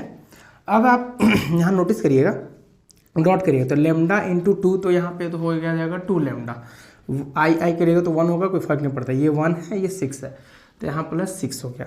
अब यहाँ पे 6 और ये 3 है, तो आप मतलब सॉरी 4 और 3 है, तो आप मल्टीप्लाई कर लीजिए 12 हो गया, तो आप प्लस यहाँ पे 12 लिख लिए बाई 4 से 2 है तो कोई दिक्कत नहीं है। अब ये रूट अंडर है, तो रूट अंडर आपने किया 4 प्लस 36 प्लस 9, 3 का स्क्वायर 9, आई स्क्वायर में आपका 4 चल रहा है, तो आपने 2 लेमडा लिखा, अब प्लस इसको जोड़ दिया आपने, देखिए ना 12 और 6 को जोड़ दिया आपने, तो यहाँ हो गया 18। अब आई हो गया आपका रूट अंडर 49, यहाँ हो गया आपका 4, तो 2 लेमडा प्लस 18, यहाँ हो गया आपका 7 इक्वल्स टू 4। अब आप 2 लेमडा प्लस 18 इक्वल्स टू उसको उधर भेजे तो ये हो गया आपका 28। अब यहाँ से आप 2 लेमडा इक्वल्स टू 28 माइनस 18, यहाँ से आप कर सकते हैं, लेमडा का मान निकाल सकते हैं। अब आप यहाँ से घटाइए तो यहाँ पे हो जाएगा 8 में से 8 0 10 मतलब 10, यानी लेमडा इक्वल्स टू 10/2 कट गया, लेमडा का मान आ गया 5। तो ऐसे करके आप लेमडा निकाल सकते हैं इस तरह के क्वेश्चंस में। देखिए इस क्वेश्चन में बोल रहे हैं कि ए और बी आपस में परपेंडिकुलर है, बोल दिया आपको A vector is perpendicular to B vector, shortcut में लिखा question A is vector is perpendicular to B vector, आपको बोलता है लेमडा का मान क्या होगा। बहुत सिंपल, आपको पता है मैंने बताया था जो 2 वेक्टर अगर आपस में परपेंडिकुलर हो तो ए डॉट बी बराबर 0 आता है, तो आपने डॉट प्रोडक्ट लिया सिंपल भाषा में, यानी 2 आई कैप प्लस लेमडा जे कैप प्लस के कैप, और यहाँ पे डॉट लिया आई cap minus 2 j cap plus 3 के कैप, बराबर में इसको करने पे 0 आता है डॉट करने पे। अब आपको इसी तरह लेमडा का मान निकालना है, तो 2 को इससे मल्टीप्लाई किया तो 2 हो गया, फिर प्लस लेमडा को इससे मल्टीप्लाई किया तो माइनस 2 लेमडा, है ना। अब प्लस इसके साथ इसको किया तो प्लस 3 बराबर 0, ठीक है। अब यहाँ 3 2 5 होगा, minus 2 lambda equals to sorry यहाँ तो 5 माइनस 2 लेमडा इक्वल्स टू 0। आपको लेमडा का मान निकालना है, तो 5 इक्वल्स टू 2 लेमडा, तो यहाँ से लेमडा इक्वल्स हो गया 5/2, ये हो गया लेमडा का मान। इस तरह से आप लेमडा निकाल सकते हैं बहुत ईजिली तरीके से। देखिए क्वेश्चन 3 बार कंटिन्यू पूछा गया है, बहुत इंपॉर्टेंट क्वेश्चन है। देखिए स्केलर प्रोडक्ट, देखिए यहाँ से पहले समझ में आ जाना चाहिए ना स्केलर प्रोडक्ट। बहुत बच्चों को कन्फ्यूजन क्या होता है कि जब वो लोग डॉट क्रॉस सब पढ़ लेते हैं तो उन लोग पता नहीं चलता है किसका क्वेश्चन है। देखिए यहाँ हिंट कर दिया स्केलर प्रोडक्ट, आपको पता है कि स्केलर प्रोडक्ट एक्चुअली में किस में मिलता है, आप ए डॉट बी करते हो तभी आपको जो भी आंसर आता है वो मैग्नीट्यूड होता है, और मैग्नीट्यूड को मैंने कहा था कि स्केलर, यानी ए डॉट बी करने पे स्केलर प्रोडक्ट आता है। तो यहाँ देखिए हिंट क्या, the scalar product of the vector, ये वेक्टर, इस वेक्टर का हम थोड़ा देख लिए नाम रख देते हैं, ये मेरा ए वेक्टर है, ये मेरा बी वेक्टर है और ये वाला मेरा सी वेक्टर है, ठीक है। बोलता है अरे भैया the scalar product of the vector, यानी ए वेक्टर का स्केलर प्रोडक्ट विथ द किसके साथ, मतलब स्केलर प्रोडक्ट मतलब समझ लीजिए कि ए वेक्टर का स्केलर प्रोडक्ट कर रहा है, मतलब डॉट किसके साथ, विथ द यूनिट वेक्टर। रुक जाओ, यूनिट वेक्टर मैंने क्या बोला था, किसको वेक्टर बोलते हैं, यूनिट वेक्टर मतलब देखिए जिसका मैग्नीट्यूड 1 हो उसका यूनिट वेक्टर बोलते हैं, या फिर कोई ए वेक्टर है उसको आपको यूनिट में कन्वर्ट करना है तो कैसे करते हैं यूनिट वेक्टर में, ए वेक्टर बाई ए का मैग्नीट्यूड, ऐसे ना कर देता है कन्वर्ट यूनिट वेक्टर में। तो क्या बोलता है कि ए का scalar product of the vector, मतलब ए का स्केलर प्रोडक्ट मतलब dot with the unit vector along the sum of the vector b and c, मतलब b and c का सम किए, सम करने के बाद मान लेते कोई d आ गया, इस d का यूनिट वेक्टर मतलब d का कैप, d का यूनिट वेक्टर है ना, with the unit vector along the sum, इन दोनों को जोड़ के जो आंसर आएगा उसका यूनिट वेक्टर का स्केलर प्रोडक्ट आप करिएगा तो वो इज इक्वल टू 1, यानी d का कैप के बराबर होता है, यानी डी का कैप बराबर 1। तब उस केस में लैम्डा वैल्यू क्या होगा, बहुत सिंपल, मैं ए का मान बैठाता हूँ, मैं ए का मान बैठाया वो आई कैप प्लस जे कैप प्लस के कैप, मुझे डॉट डी का कैप बैठाना है, तो मैं डी का कैप निकालता हूँ। डी कैप क्या था, डी मतलब इन दोनों का सम, अलॉन्ग द सम, तो मैंने पहले बी प्लस सी में, मैंने डी में बी प्लस सी को सेव कर लिया, तो डी वेक्टर निकाला जिसमें बी और सी को जोड़ दिया, 2 प्लस लैम्डा आई कैप, देखिए 2 है लैम्डा है, दोनों नहीं जुट पाएगा तो 2 प्लस लैम्डा और आई कैप तो लिखना पड़ेगा, डॉट नहीं करो जोड़ रहे आप, 4 और 2 6 जे कैप -5 और 3 -2 के कैप, ये आपका डी निकल गया, ठीक है। मगर बोला कि डी सम के बाद साथ ही साथ एक और बोला विथ यूनिट वेक्टर अलॉन्ग, यानी इसको यूनिट वेक्टर में कन्वर्ट करना है, तो यूनिट वेक्टर में कैसे कन्वर्ट है, डी का कैप, सबसे पहले इसको नोट करिएगा, 2 प्लस लैम्डा आई कैप प्लस 6 जे कैप और -2 के कैप। अब इन सभी का रूट अंडर, तो रूट अंडर क्या, 2 प्लस लैम्डा का होल स्क्वायर प्लस 6 का स्क्वायर प्लस 2 का स्क्वायर, नॉर्मली जनरली जो कर दिए मतलब मैग्नीट्यूड निकाल दिए सिंपल, इसको छापें और इसका मैग्नीट्यूड, तो इसका स्क्वायर प्लस इसका स्क्वायर प्लस 2 का स्क्वायर, 6 का स्क्वायर हो जाएगा 36 और प्लस 2 का स्क्वायर 4 मतलब 40, तो चलिए मैं लिख दिया प्लस 40 लिख दिया, और क्या, ठीक है। अब इसी को आपको यहाँ लिखना है, डी आप निकाल चुके हैं, तो यहाँ पे हो गया 2 प्लस लैम्डा आई कैप प्लस 6 जे कैप और -2 के कैप, और नीचे में इसका वो वाला 2 प्लस लैम्डा का whole square plus 40 is equals to 1, देखिए ना, ये मतलब डी का वैल्यू बैठाया और ये बराबर 1 था तो मैंने बराबर 1 लिख लिया। अब इसको इसके साथ डॉट करना है, इसको इसके साथ डॉट करना, डॉट करते हैं तो आई तो खत्म हो जाएगा, इसका आगे 1 है, 2 प्लस लैम्डा 1 हो गया, ठीक है, प्लस 6 को इससे पहला वाला से, तो 6 प्लस और इसको -2 किया तो ये हो गया -2, नीचे हो गया रूट अंडर 2 प्लस लैम्डा का whole square plus 40 is equals to में आपका 1 हो गया।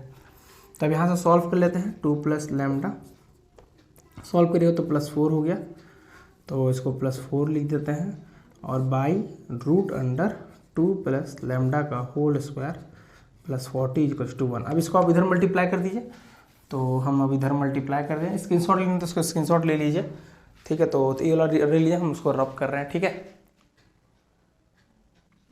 हाँ, तो आगे बढ़ते हैं, और यहाँ से 2 लैम्डा प्लस 4 ब्रैकेट हटा दीजिए, तो 2 प्लस 4 यानी 6 प्लस लैम्डा हो गया, और नीचे में 2 प्लस लैम्डा का स्क्वायर प्लस 40, तो इसका आप आराम से a प्लस बी का होल स्क्वायर खोल दीजिए, यहाँ हो गया 4 प्लस लैम्डा का square plus 2 into lambda plus में 40 चल रहा है, प्लस में 40 बराबर में आपका 1 तो है ही, तो 1 रहने दीजिए, यहाँ हो गया 6 प्लस लैम्डा, नीचे हो गया रूट अंडर, यहाँ पर लैम्डा का स्क्वायर प्लस यहाँ 4 लैम्डा, और यहाँ पे हो गया 44 इक्वल्स टू 1 हो गया, है ना। अब इसको आप उधर कर दीजिए, ये हो गया 6 प्लस लैम्डा, ये हो गया रूट अंडर लैम्डा का स्क्वायर, ये हो गया लैम्डा का स्क्वायर प्लस 4 लैम्डा प्लस 44। अब आप स्क्वायरिंग बोथ साइड कर लीजिए, तो ये कट गया, तो ये हो गया 6 प्लस लैम्डा का स्क्वायर इक्वल टू लैम्डा का स्क्वायर प्लस 4 लैम्डा प्लस 44।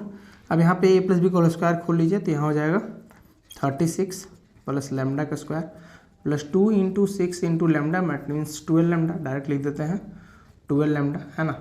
थोड़ा सा कैलकुलेशन थोड़ा इजी रखने के लिए थोड़ा ज़्यादा करते हैं, क्योंकि बहुत से बच्चे नहीं समझ पाते हैं, इसलिए जो बच्चे तेज़ हैं वो आप स्किप कर सकते हैं, वीडियो आगे बढ़ सकते हैं। Plus 4 lambda plus 44।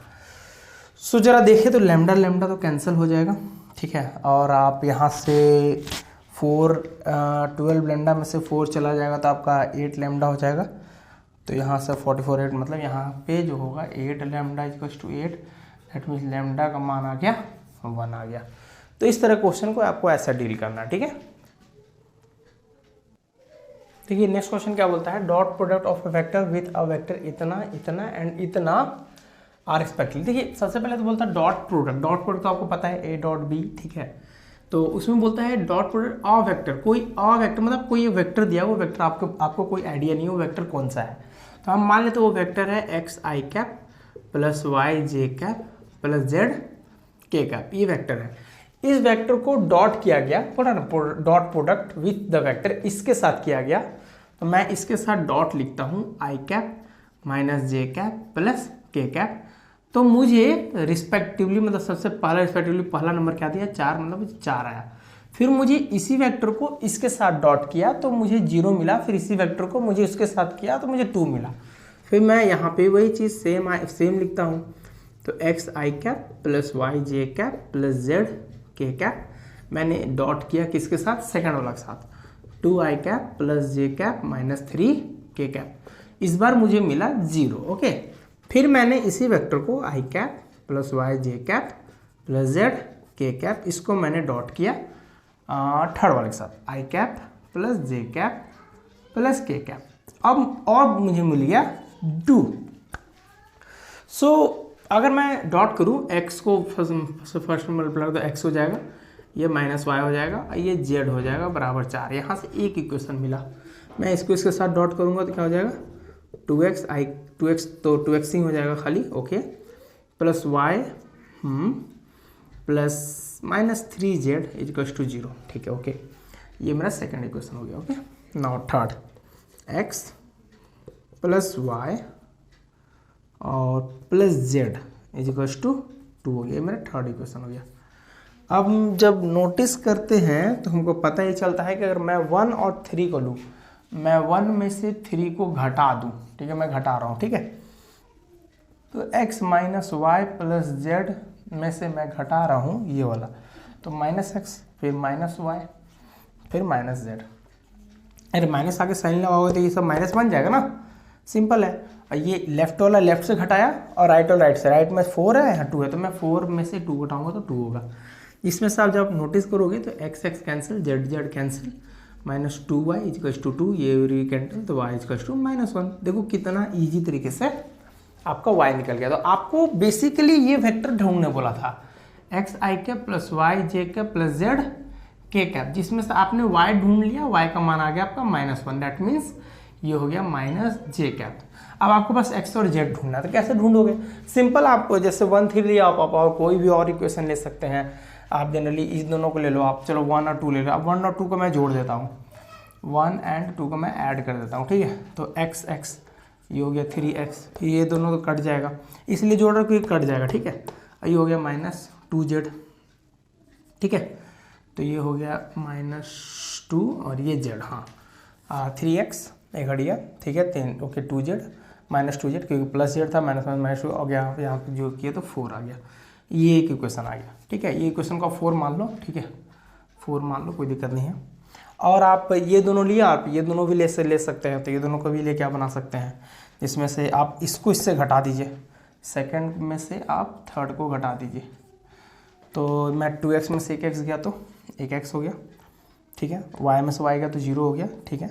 अब -3, देखिए सिंपल, 2x में से 1x गया तो x लिखा, y में से y गया तो 0 खत्म हो गया, -3z में से मैं माइनस जेड कर रहा हूँ तो -4z हो गया, -4z, और 0 -2 करिए तो -2।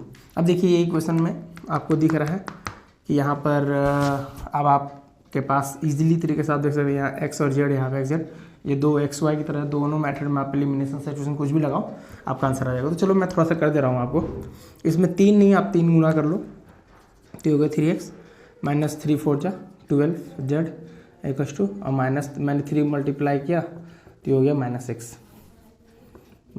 अब इन दोनों आप ये जो इक्वेशन मेरा 5वां आया, लास्ट को 5वां मान लीजिए। अब इसको इससे घटा लीजिए, तो जब मैं इसको इससे घटाऊँगा 3x में से 3x तो खत्म हो जाएगा, जैसे मैं लिख के दिखा दे रहा हूँ 3x माइनस 2z, यहाँ हो गया 3x माइनस 12z, ठीक है। तो ये 2 है, कंफ्यूज ना हो, और ये बराबर में है 4, ये बराबर में है मेरा -6। अब बेसिकली मैं माइनस कर रहा हूँ, तो ये माइनस हो गया, प्लस हो गया, यही प्लस हो गया, ये और ये कट गया, ये तो नॉर्मली 10 हो जाएगा, आपको प्लस है ना, तो ये 10z हो जाएगा। ये देखिए प्लस है, 6 4 10 हो जाएगा, तो कट गया, तो z इक्वल्स टू 1 आ गया। तो z का मान 1 आएगा, तो किसी में बैठा लो आप, यहीं में बैठा लो किसी में, तो x माइनस 4 इंटू 1, इसी किसी में भी, इसमें बैठा लो, इसमें बैठा लो, इसमें बैठा लो, कोई दिक्कत नहीं है। x minus 4z equals to -2, x minus 4 equals to -2, x equals to -2 plus 4, तो x इक्वल्स टू +2, तो ये x का मान आ गया +2 आपका। तो सभी वैल्यूज़ को आप पुट कर दो, x का मान आ गया 2 और z का मान आ गया 1, तो ये हो गया आपका आंसर, ये वो वेक्टर हो गया जिसका डॉट करने के बाद आपको ये रिजल्ट मिलता है। तो नोट कर लीजिए आप, तो आप स्क्रीनशॉट ले लिए होंगे। तो अब इसमें और हम कॉन्सेप्ट का क्वेश्चन आपको बताते हैं। कभी कभी ऐसे बोलता है कि डॉट नहीं बोलेगा, इस क्वेश्चन को थोड़ा सा हम चेंज कर रहे हैं, डॉट नहीं बोलेगा, बोल देगा अ वेक्टर, मान लेते हैं को बोल दिया अ वेक्टर p बोल दिया है ना, विच इज करके बोल दिया, कोई वेक्टर p है मान लेते हैं, विच इज परपेंडिकुलर टू, इस पर भी परपेंडिकुलर है, इस पर भी परपेंडिकुलर, और इस पर भी परपेंडिकुलर है, ठीक है। ऐसे करके आपको दे सकता है। इसको मैं रब करता हूँ, ठीक है, तो क्या समझाता हूँ। कोई वेक्टर p बोल दिया इस पर परपेंडिकुलर, इस पर परपेंडिकुलर, इस पर परपेंडिकुलर है, तो मान लेते हैं आपका a है, ये b है, और आपका ये c है। तो अगर कोई वेक्टर किसी से परपेंडिकुलर, तो मैंने बताया था कि p डॉट a करिएगा तो 0 होगा, p डॉट b करिएगा तो भी 0 होगा। अब मान लेते हैं कि आपको बोल दिया कि p डॉट a बोल दिया perpendicular to a b and p dot c आपको कुछ दे दिया, 20 दे दिया, मान लेते हैं 20 दे दिया, कुछ दे देगा, तो आपने p डॉट c बराबर 20 लिख लिया। तो फिर से आप सेम सिनेरियो, x का मान बैठाइएगा, a का मान बैठाइएगा, अब p को आप क्या डिनोट कर लीजिएगा, p को इस तरह से x i cap plus y j cap plus z k cap, फिर से आप सॉल्व करिएगा, फिर से एक इक्वेशन बनेगा, फिर एक इक्वेशन बनेगा, फिर इससे भी एक और इक्वेशन बनेगा, फिर 3 इक्वेशन को आप आपस में इसी तरह से सॉल्व करिएगा, आपको x y z का मान मिल जाएगा। तो परपेंडिकुलर बोलेगा तो डॉट डॉट करके आप निकाल सकते हैं, ऐसे भी क्वेश्चन रहते हैं, ठीक है। तो चलिए आगे बढ़ते हैं। तो चलिए नेक्स्ट क्वेश्चन डील करते हैं। देखिए क्या है, A B are vector such that A का मैग्नीट्यूड दिया, बी का मैग्नीट्यूड दिया और ए डॉट बी बराबर 4 दिया है, और आपको ये निकालना है, ठीक है, ए माइनस बी। तो चलो मैं लिख लेता हूँ, ए का मैग्नीट्यूड मुझे 2 दिया है, बी का मैग्नीट्यूड मुझे 3 दिया है, और ए डॉट बी मेरा 4 दिया है, जिसमें से आपको फाइंड करना है ए माइनस बी का मैग्नीट्यूड। इस तरह के जब भी रहे ना तो आप स्क्वायर निकालेंगे, ठीक है, हमेशा स्क्वायर लगाइएगा, ठीक है। जनरली मॉड रोड का जो वैल्यू निकालने बोले तो मतलब जो मैग्नीट्यूड में तो स्क्वायर निकालिएगा। कैसे बनाते हैं देखिए, ए स्क्वायर अगर करते तो क्या लिखते थे, ए गुने ए लिखते थे ना। अब चूंकि आप मल्टीप्लिकेशन और वेक्टर पढ़ रहे हैं तो उसमें पहला चीज मल्टीप्लिकेशन में आप डॉट पढ़ रहे हो, तो आप जब इसको दोनों का स्क्वायर में मल्टीप्लाई में लिखोगे ए माइनस बी, फिर यहाँ पे लिखोगे ए माइनस बी, तो इन दोनों के बीच में आप दोगे डॉट, ठीक है। ये चूंकि ये तो वेक्टर है तो वेक्टर वेक्टर दे दीजिए, और आपको भी पता है, आपको भी पता है, मैंने आपको बताया था कि ए डॉट ए क्या होता है, ए का मैग्नीट्यूड का स्क्वायर ना होता है। तो देखिए यहाँ भी मैग्नीट्यूड का स्क्वायर हो रहा है ना, तो यहाँ ए डॉट ए, यानी बेसिकली इस दोनों को आपको डॉट में लिख रहे हैं।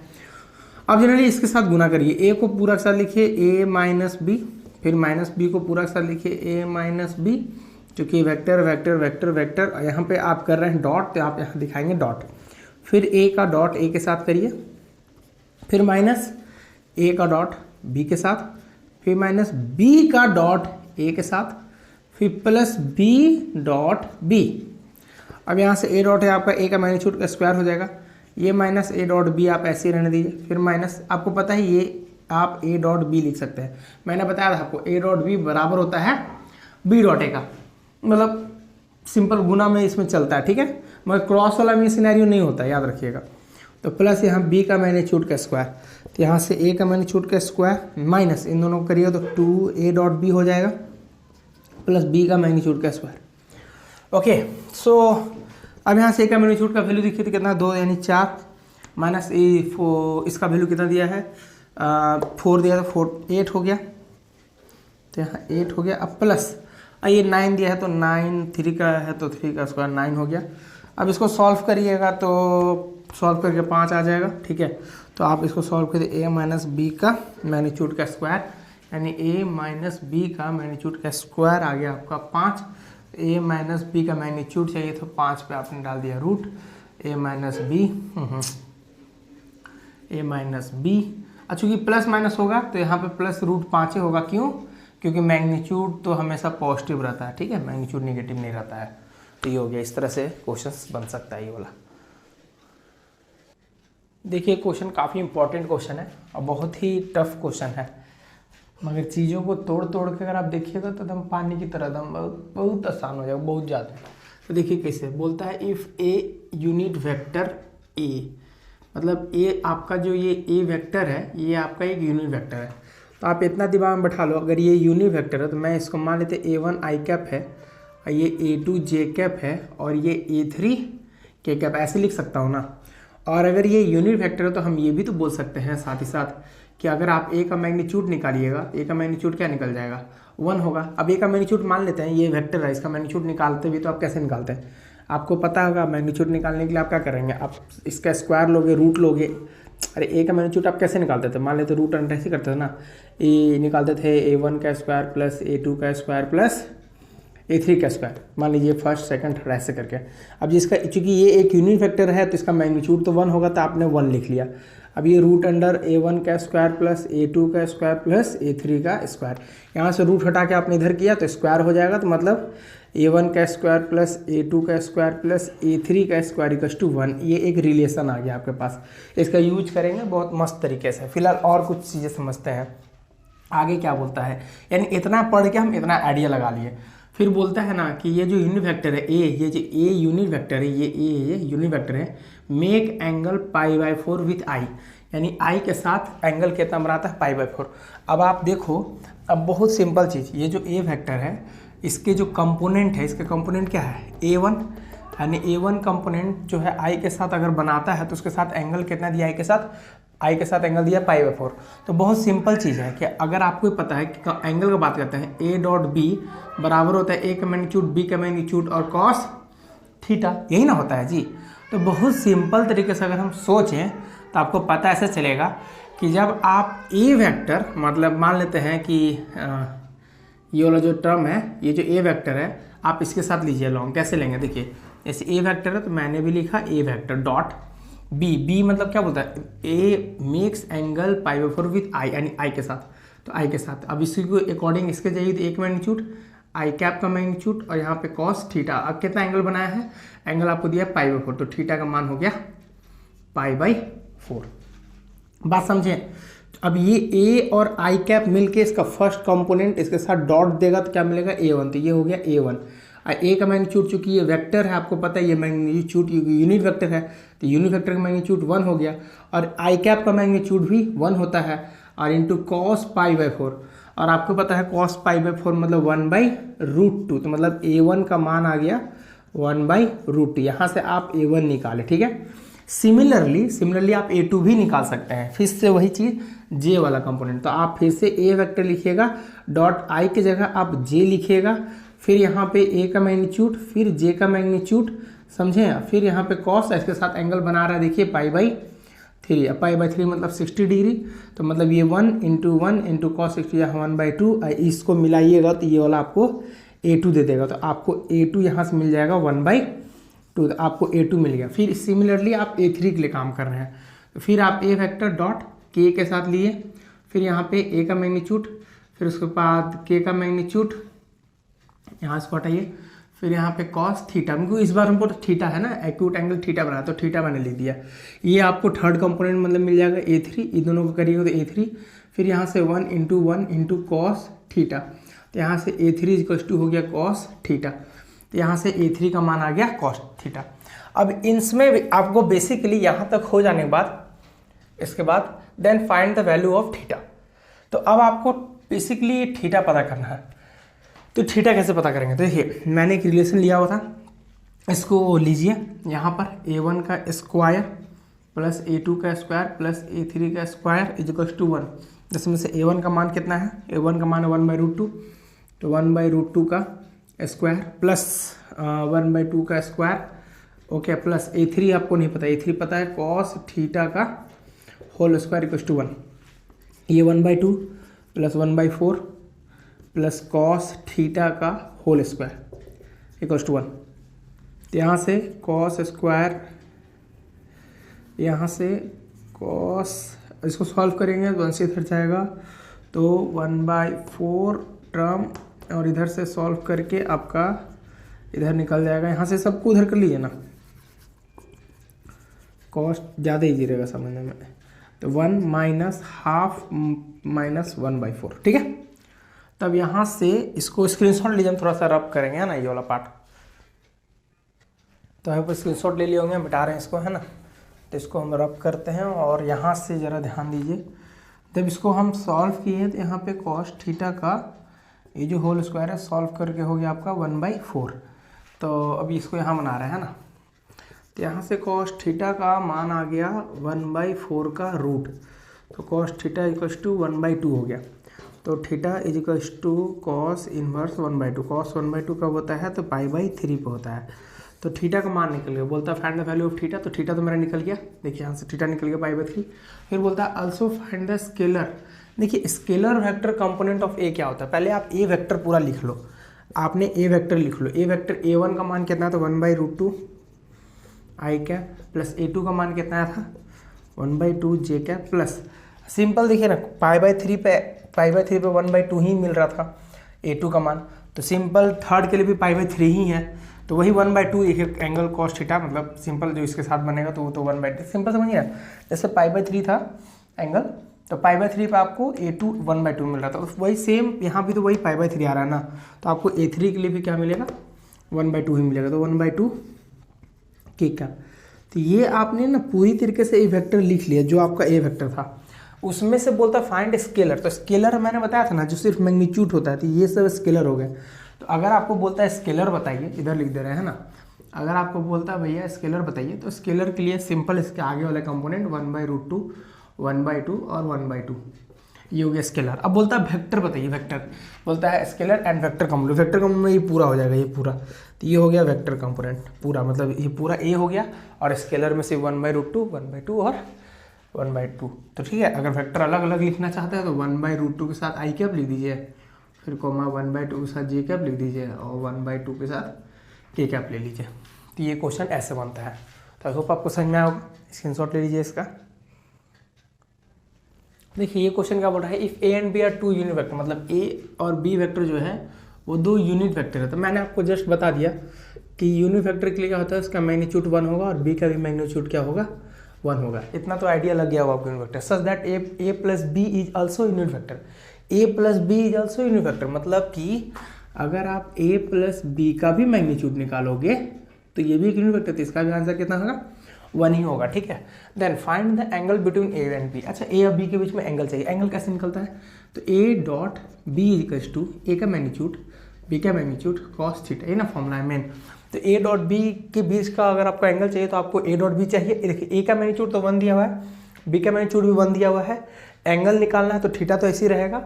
ए डॉट बी चाहिए, बस आपको ए डॉट बी चाहिए तो मैं आपका काम बन जाएगा। तो ए डॉट बी कैसे निकलेगा? मैंने आपको बताया था कि ए डॉट बी कैसे मिलेगा, स्क्वायर करके। पिछला केस में भी याद करिए, क्वेश्चन में स्क्वायर करने से आपको सारा काम बन जाएगा। तो आप ही बताओ, क्या ए का मैग्नीट्यूड ए प्लस बी का मैग्नीट्यूड का स्क्वायर क्या 1 के बराबर होगा?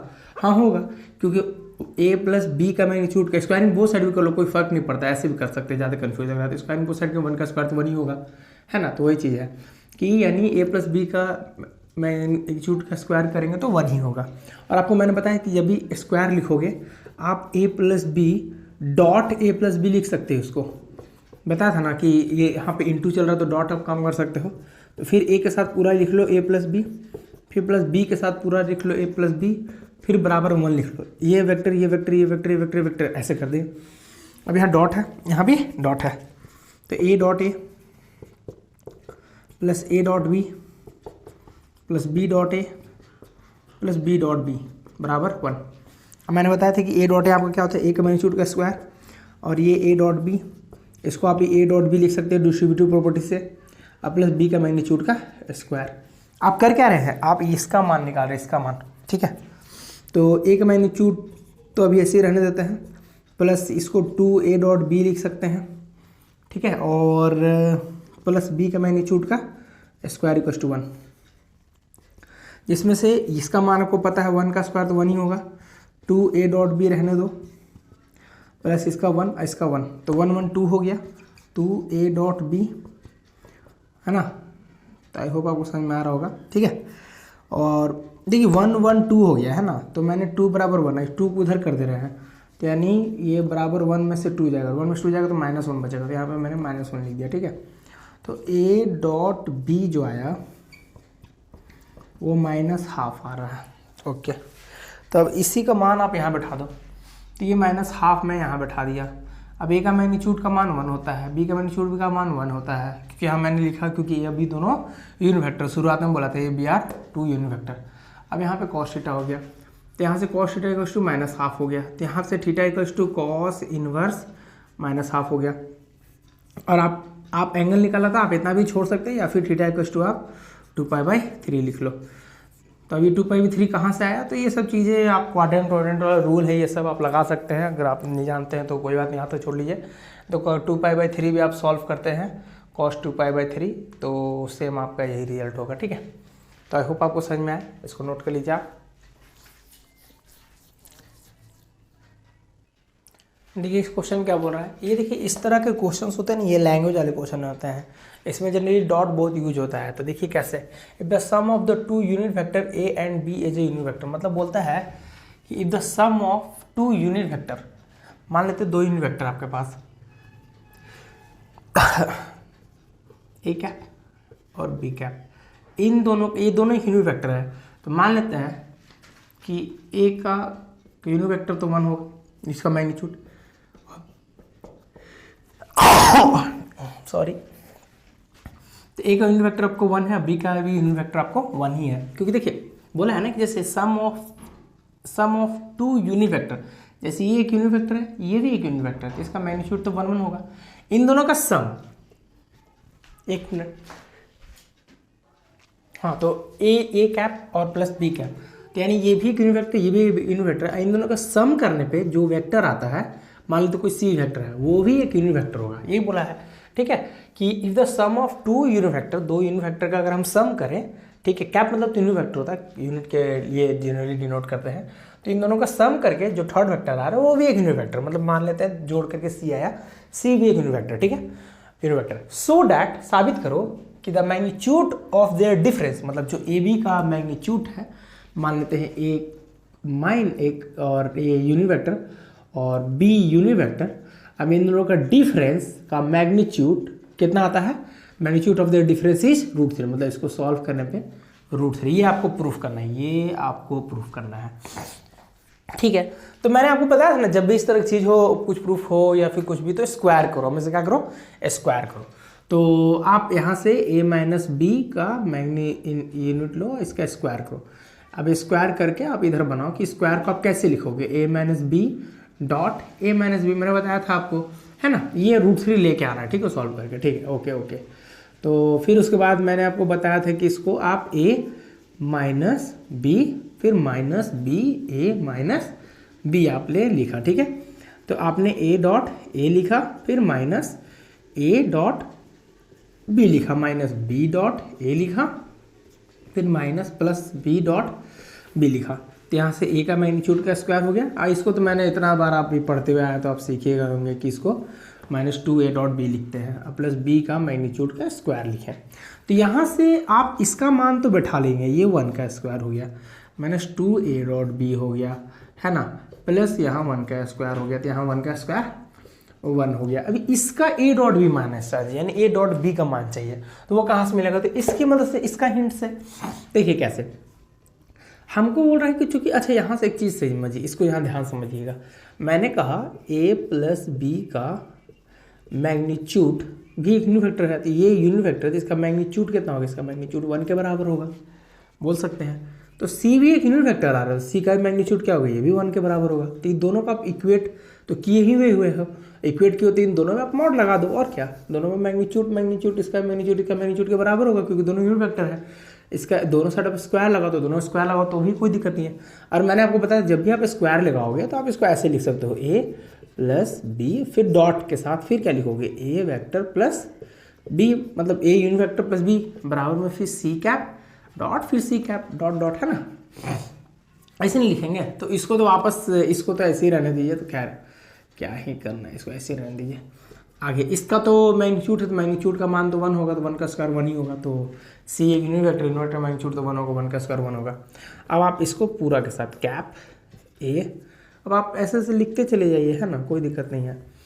तो a प्लस बी, तो चूंकि ये यूनिट वेक्टर्स को आप ऐसे लिख सकते हैं, प्लस b फिर डॉट वे a प्लस b, सेम चीज़ है। तो अब हम थोड़ा डायरेक्ट कर देते हैं, समझे, तो डायरेक्ट कर देते हैं, तो यही a का मैग्नीट्यूड का स्क्वायर बन जाएगी, ये 2a dot plus 2a dot b बन जाएगा, और प्लस ये b का मैग्नीट्यूड का स्क्वायर यहाँ पे 1 हो गया, यहाँ 1 प्लस 2 ये a डॉट b, ये प्लस 1 यहाँ पे 1। तो सॉल्व करके 2 a डॉट b प्लस ये 2 2 हो जाएगा, 1 1 2 हो गया, इधर से घटेगा तो 1 माइनस 2 मतलब -1 आ गया। तो इस पूरे का मान, ये डॉट, ये जो पूरे का मान इसका आ रहा है -1, इसी -1 को आप यहाँ बैठा दीजिए। तो मैं जब सॉल्व कर रहा था तो यहाँ पे 1 माइनस ये माइनस, इस पूरे का मान -1 उठाएंगे तो +1, अब +1, तो a माइनस बी, इसका 3 a माइनस बी। अब इस पूरे को यहाँ से, इसका स्क्वायर चल रहा था तो स्क्वायर यहाँ से हटाएंगे तो यहाँ √3 हो जाएगा। देखिए यही तो लाना था कि a माइनस बी का मैग्नीट्यूड √3 के बराबर होता है, प्रूफ हो गया। तो ऐसे बनता है, ठीक है। देखिए यहाँ पे बोल रहे हैं a vector, b vector and c vector are 3 vector such that a का मैग्नीट्यूड 5, b का मैग्नीट्यूड 2 मतलब 12 और c का मैग्नीट्यूड 13 है। इसमें से a plus B plus c का बराबर 0 दिया हुआ, 0 vector. Find the value of a dot b, b dot c, c dot a। देखिए ये क्वेश्चन बहुत ही इजी क्वेश्चन है। जैसे a plus B plus c vector आपने लिखा है ना, और आपको पता है कि अगर मैं इधर साइड इसको होल स्क्वायर दूँ, इधर भी होल स्क्वायर दे सकता हूँ, ठीक है। अब होल स्क्वायर मतलब फिर पूरा इसके बाद a plus B plus C dot, a plus B plus C dot लिखूंगा, लिख सकते हैं ना, ए वेक्टर का मैंने बताया था आपको इस तरह से। तो इस तरह का सिनेरियो में अगर आप जब नोटिस करेंगे, इसको आप क्या ले सकते हैं, आप इसको इस तरह से तोड़ सकते हैं। इसको जब देखिएगा तो आप इसको कैसे तोड़िएगा, इसको आप तोड़ सकते हैं कि आपको बेसिकली इसका मान चाहिए। तो इसका मान चाहिए, तो चूंकि अगर आपका ये 3 वेक्टर है और ये 3 वेक्टर का सम आपसे दिया हुआ है, तो इसको आप इसको जब सम करिएगा तो देखिए नेक्स्ट क्वेश्चन डील करते हैं। यहाँ पे a b c r 3 vector दिया हुआ है, जिसमें से a का मैग्नीट्यूड, b का मैग्नीट्यूड, c का मैग्नीट्यूड दिया हुआ है। आपको a प्लस एक हिंट दे दिया है कि a प्लस बी प्लस सी का बराबर करने पे 0 आता है। इसमें से आपको इसका वैल्यू निकालना है। तो देखिए A B plus B C plus C A कहाँ आता है, इस तरह का आपको फॉर्मूला स्क्वायर मिलेगा। तो आप प्लस ए प्लस बी प्लस सी, मैंने बताया इसका आप होल स्क्वायर कर दो, इधर का भी स्क्वायर करो तो कोई फर्क पड़ता है नहीं, 0 ही होगा। तो आप ए प्लस बी प्लस सी का होल स्क्वायर बताओ क्या होता है, A square plus B square, A square plus B square plus C square plus 2ab plus 2bc plus 2ca equals to 0। चूँकि आप यहाँ पे ना वेक्टर पढ़ रहे हो, तो ए स्क्वायर मतलब a डॉट ए होता है, और a डॉट ए मतलब a का मैग्नीट्यूड होता है, और v स्क्वायर। तो आप यहाँ पे भी a स्क्वायर को a स्क्वायर ना लिख करके a का मैग्नीट्यूड का स्क्वायर लिखोगे, b का मैग्नीट्यूड का स्क्वायर लिखोगे, यहाँ c का मैग्नीट्यूड का स्क्वायर लिखोगे। यहाँ पे 2 को कॉमन ले लो सब में से, तो 2 को मैंने कॉमन लिया, और यहाँ a डॉट b, यहाँ पे बी सी नहीं b डॉट सी, यहाँ सी ए नहीं c डॉट ए। आपको यही नाम था, देखिए आपका मैच कर रहा है। अब आप सभी का मान बैठाइए, a का मान बैठाइए तो 5 का स्क्वायर 25, b का स्क्वायर आप 144, c का स्क्वायर 169 प्लस 2 यहाँ पे A B plus B C plus C A, ठीक है। Vector vector vector vector vector vector दे दीजिए बराबर 0। इन सभी को आप उधर किए तो 2a.b plus b.c plus c.a, इधर में -338, ठीक है। इस सभी को जोड़ को उधर करने से आपका ये आ जाएगा, फिर a.b, फिर b.c, फिर c.a, और आप 2 से डिवाइड में डालिएगा तो कितना हो जाएगा 169 माइनस में 169 आ गया। ये आपका आंसर आ गया, ठीक है। तो नोट कर लीजिए इसको। तो ये हमारा डॉट प्रोडक्ट का ये लास्ट क्वेश्चन है। मोस्ट इंपॉर्टेंट जितने भी PYQ थे लगभग मैंने सारे कवर कर लिए। आप इनको देख करके और अपना एडिशनल क्वेश्चन आप प्रैक्टिस कर सकते हैं। चलिए लास्ट क्वेश्चन को डील करते हैं। तो यहाँ क्या बोलते हैं, ABC are the 3 mutually perpendicular vector. देखिए सबसे पहली बात, ABC are 3 mutually perpendicular vector. हम यहाँ तक आए, रुक गया, हमको पता है म्यूचुअली परपेंडिकुलर वेक्टर बोल दिया। अगर परपेंडिकुलर वेक्टर बोल दिया मतलब A.B, अब म्यूचुअली बोला तीनों एक दूसरे से, म्यूचुअली परपेंडिकुलर वेक्टर तो मतलब A.B करो 0, चाहे A.B, चाहे B.A, चाहे A.C करो तो भी आपका क्या होगा 0 होगा, ठीक है। ऑफ सेम मैग्नीट्यूड, अच्छा ये भी बोला है कि ABC का मैग्नीट्यूड, अगर आप A का मैग्नीट्यूड निकालो और अगर आप B का मैग्नीट्यूड निकालो और आप C का मैग्नीट्यूड निकालो, ये सब सेम होता है तो सेम मान लेते हैं M के बराबर। कोई M मतलब मैग्नीट्यूड सब सेम के बराबर है तो M मान लेते हैं, M है, ठीक है। प्रूव डेट करिए कि A plus B plus C is equally inclined to vector A। अच्छा रुक जाओ, आप प्रूफ करो कि A plus B plus C जो इक्वली इंक्लाइंड, देखो इक्वली इंक्लाइंड का बात कर दिया ना, इंक्लाइंड मतलब एंगल का बात कर दिया। अब आल्सो फाइंड द एंगल, मतलब वो एंगल भी निकालो और साबित करो कि ये जो है, ये जो A plus B plus C है, अगर आप एंगल निकालते हो A के साथ, जो कि A के साथ इसको कैसे निकालते थे याद करो, दो वेक्टर के बीच में एंगल कैसे निकालते थे, A plus B plus C इसका मैग्नीट्यूड, फिर A का मैग्नीट्यूड, फिर इंटू कॉस, मान लेते हैं पहला के साथ बनाया तो अल्फा, A के साथ बनाया तो alpha. Same scenario A plus B plus C, आप मैग्नीट्यूड निकालें A के साथ, B के साथ अगर आप एंगल निकालने जा रहे हैं तो A plus B plus C, फिर इसका मैग्नीट्यूड, फिर B का मैग्नीट्यूड, फिर कॉस, फिर बीटा हो गया। फिर आपने A plus B plus C किया, फिर डॉट, फिर C किया, फिर A plus B plus C किया, इसका मैग्नीट्यूड किया, फिर C का मैग्नीट्यूड, फिर कॉस, ये गामा आ गया, है ना। तो मैं एक को निकालता हूं, अगर इसमें जो अल्फा का मान जो सेम है, सिमिलरली आप ये दोनों के लिए भी आप लिख सकते हैं, ठीक है। तो कैसे निकालते हैं उसका देखिए अप्रोच क्या होगा मेरा। तो सबसे पहली बात हमको पता है कि इसको हम ऐसे लिख सकते हैं A, क्योंकि इक्वली परपेंडिकुलर तो A.B बराबर B.C बराबर C.A, ये दोनों किसके बराबर होगा 0 बराबर होगा, ठीक है। चलिए तो यहाँ A का मैग्नीट्यूड इक्वल्स टू B का मैग्नीट्यूड इक्वल्स टू C का मैग्नीट्यूड इक्वल्स टू, हमने M मान लिया। चूंकि अब यहाँ देखिए A plus B plus C dot a है, यहाँ A प्लस बी प्लस सी का मैग्नीट्यूड, उनको बेसिकली मैग्नीट्यूड चाहिए, तभी तो हम एफ अल्फा निकाल सकेंगे, तभी तो हम एंगल निकाल सकेंगे। एंगल निकालने के लिए हम देखिए क्या करेंगे, यहाँ पे A प्लस बी प्लस सी तो लिखे, इसका मैग्नीट्यूड का स्क्वायर आपको जस्ट पता था कि A plus B plus C dot A plus B plus C, यही ना होता है, आपको तो मैंने बताया था, याद करिए कि A dot A just A का मैग्नीट्यूड का स्क्वायर होता है, तो मैंने मैग्नीट्यूड का स्क्वायर था, इसको 2 टर्म लिख दिया। अब इसका करोगे तो वही फॉर्मूला होगा, A का मैग्नीट्यूड का स्क्वायर प्लस B का मैग्नीट्यूड का स्क्वायर प्लस C का मैग्नीट्यूड का square plus 2AB plus 2BC plus 2C है ना, डॉट डॉट दे दीजिए, यहाँ पे ऐसे ऐसे ऐसे वेक्टर वेक्टर दे दीजिए, कोई फर्क नहीं पड़ता, ठीक है। जिसमें A.B, B.C और C.A तो चूंकि परपेंडिकुलर है तो इसका मान तो 0 ही हो जाएगा।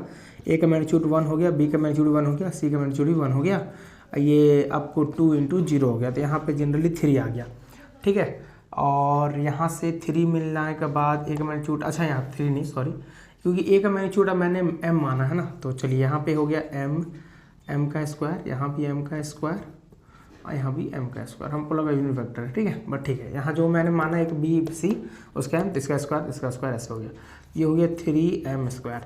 अब यहाँ पे लिख लिया A प्लस बी प्लस सी का मैग्नीट्यूड का स्क्वायर। अब चूंकि हमको इसका मैग्नीट्यूड चाहिए था तो स्क्वायर मैंने हटाया, यहाँ से हो गया A प्लस बी प्लस सी का मैग्नीट्यूड इक्वल्स टू 3 का रूट, और M का स्क्वायर का रूट करूँगा तो कट जाएगा, तो ले देगा मेरा M ही आ जाएगा, ओके। तो मेरा A प्लस बी प्लस सी तो निकल गया। अब मुझे इसको बनाना है, ये वाला पार्ट, तो फिलहाल इससे तो मतलब है नहीं, तो इसको हम हटाते हैं। फिलहाल आप इसका स्क्रीनशॉट ले लो, ठीक है, हम यहाँ बनाते हैं, ठीक है। तो चूंकि ये वाला जो a प्लस बी प्लस सी जो है, और यहाँ जो डॉट डॉट a वेक्टर है, ये a प्लस बी प्लस सी का मैग्नीट्यूड तो मैंने लाया है, ये मेरा आ गया √3m, है ना।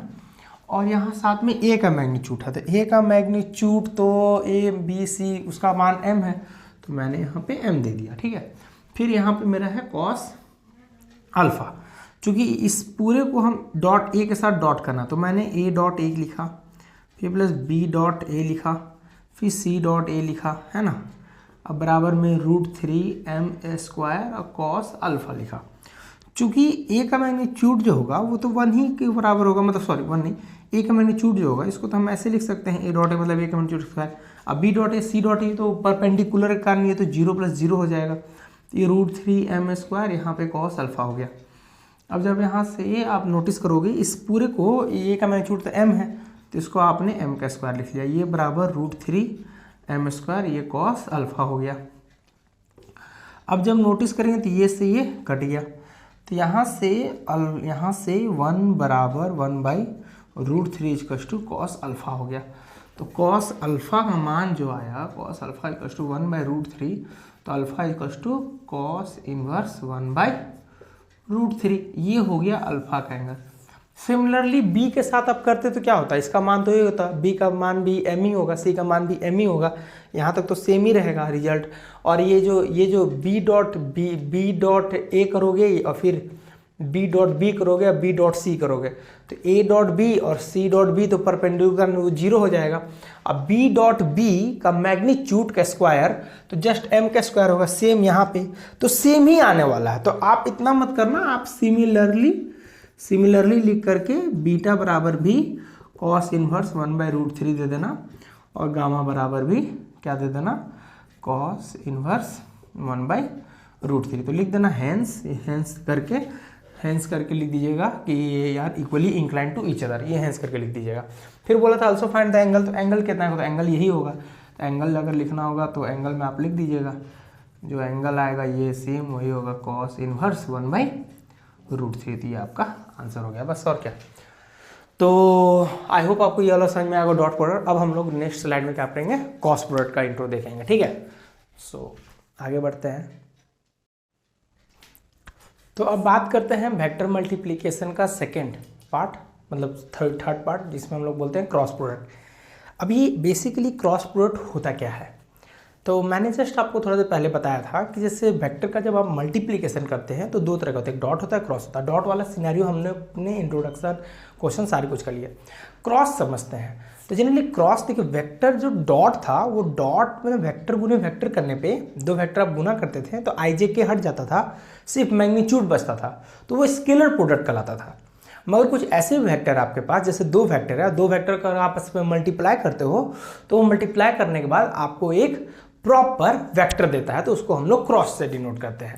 तो जैसे समझते हैं क्या है, जैसे कुछ बेसिक बात समझ लीजिए पहले कि ए वेक्टर क्रॉस बी वेक्टर अगर आपने किया तो इस क्रॉस का एक फॉर्मूला होता है, उसको जनरली हम लोग A vector B vector sine theta से डिनोट करते हैं। इसको थोड़ा सा अगर साइन थीटा का मान निकालेंगे तो ए क्रॉस बी का मैग्नीट्यूड, फिर ए का भी मैग्नीट्यूड और बी का मैग्नीट्यूड, यानी ये इस तरह से फॉर्मूला बनता है। अगर आपको कभी एंगल निकालना बोला तो ये वाला, जहाँ डॉट में कॉस होता था यहाँ पर बस क्या रहेगा, साइन। जैसे याद करिए क्या था, A dot B is equal to A का मैग्नीट्यूड बी का मैग्नीट्यूड साइन थीटा, और ए डॉट बी करने पे आपको वैल्यू मिलता, सॉरी कॉस थीटा। तो उसी तरह यहाँ पे क्या है कि ए क्रॉस बी का मैग्नीट्यूड बराबर होगा ए का मैग्नीट्यूड बी का मैग्नीट्यूड साइन थीटा का। ओके, पहला पॉइंट समझ में आ गया, बेसिक फॉर्मूला, फर्स्ट फॉर्मूला। दूसरा चीज में ये समझना है आपको, जैसे वहां पर क्या था कि ए डॉट बी बराबर था बी डॉट ए का, यहाँ ऐसा नहीं है। यहाँ आपको ए क्रॉस बी बराबर नहीं होता है बी क्रॉस ए का, तो कैसे बराबर होगा बताइए जरा। तो ए क्रॉस बी बराबर होगा माइनस बी क्रॉस ए का, एक बात दिमाग में रखेंगे, ठीक है। ओके, दूसरा पॉइंट इसमें ये समझिए, इसमें कभी कभी एरिया भी निकालने देता, तो आपके पास अगर पैरेललोग्राम है और आप उसका एरिया निकालना चाहते हैं और आपके पास ये साइड है ए और बी, एड कुछ ऐसे साइड्स हैं ए और बी, तो आप जनरली ए क्रॉस बी करिएगा और उसका मैग्नीट्यूड निकाल दीजिएगा। मैंने जैसे आपको डॉट करना सिखाया था, मैंने फिर क्रॉस करना भी सिखाऊंगा, रुक जाइए। फिर मान लेते हैं आपके पास एक ट्रायंगल है, ये ए है, ये बी है, तो हाफ ए क्रॉस बी का मैग्नीट्यूड हाफ प्लस मल्टीप्लाई कर दीजिए। कोई आपके पास इस तरह का फिगर है, मान लेते हैं ट्रेपेजियम जैसा, इस तरह का है, ये ए है, ये बी है, ये सी है, ये डी है, तो उस केस में भी इस तरह का फॉर्मूला हाफ, पहले तो आप B A C vector minus B D vector. अब देखो ये आप इन दोनों क्रॉस लेना, तो ए सी कैसे निकालोगे, मैंने बताया था ना, ए सी निकालने के लिए सी में से ए घटा देते हैं, तो ये सब वेक्टर में आपको दिया रहेगा, ठीक है। तो उसका चिंता मत करो, आप पहले फॉर्मूला में सारी बेसिक बातें समझ लो, नोट आउट कर लो, फिर उस बाद आगे बढ़ेंगे, ठीक है। फिर लास्ट पॉइंट कि आखिर एक्चुअली क्रॉस निकालते कैसे हैं, तो क्रॉस यहाँ डिटरमिनेंट मेथड से निकलता है, ठीक है। जैसे मैंने ए वेक्टर बराबर लिया 2i cap plus 0j cap plus 3k cap, और मैंने बी वेक्टर लिया और मैंने 1i cap plus 2j cap plus 1k cap लिया।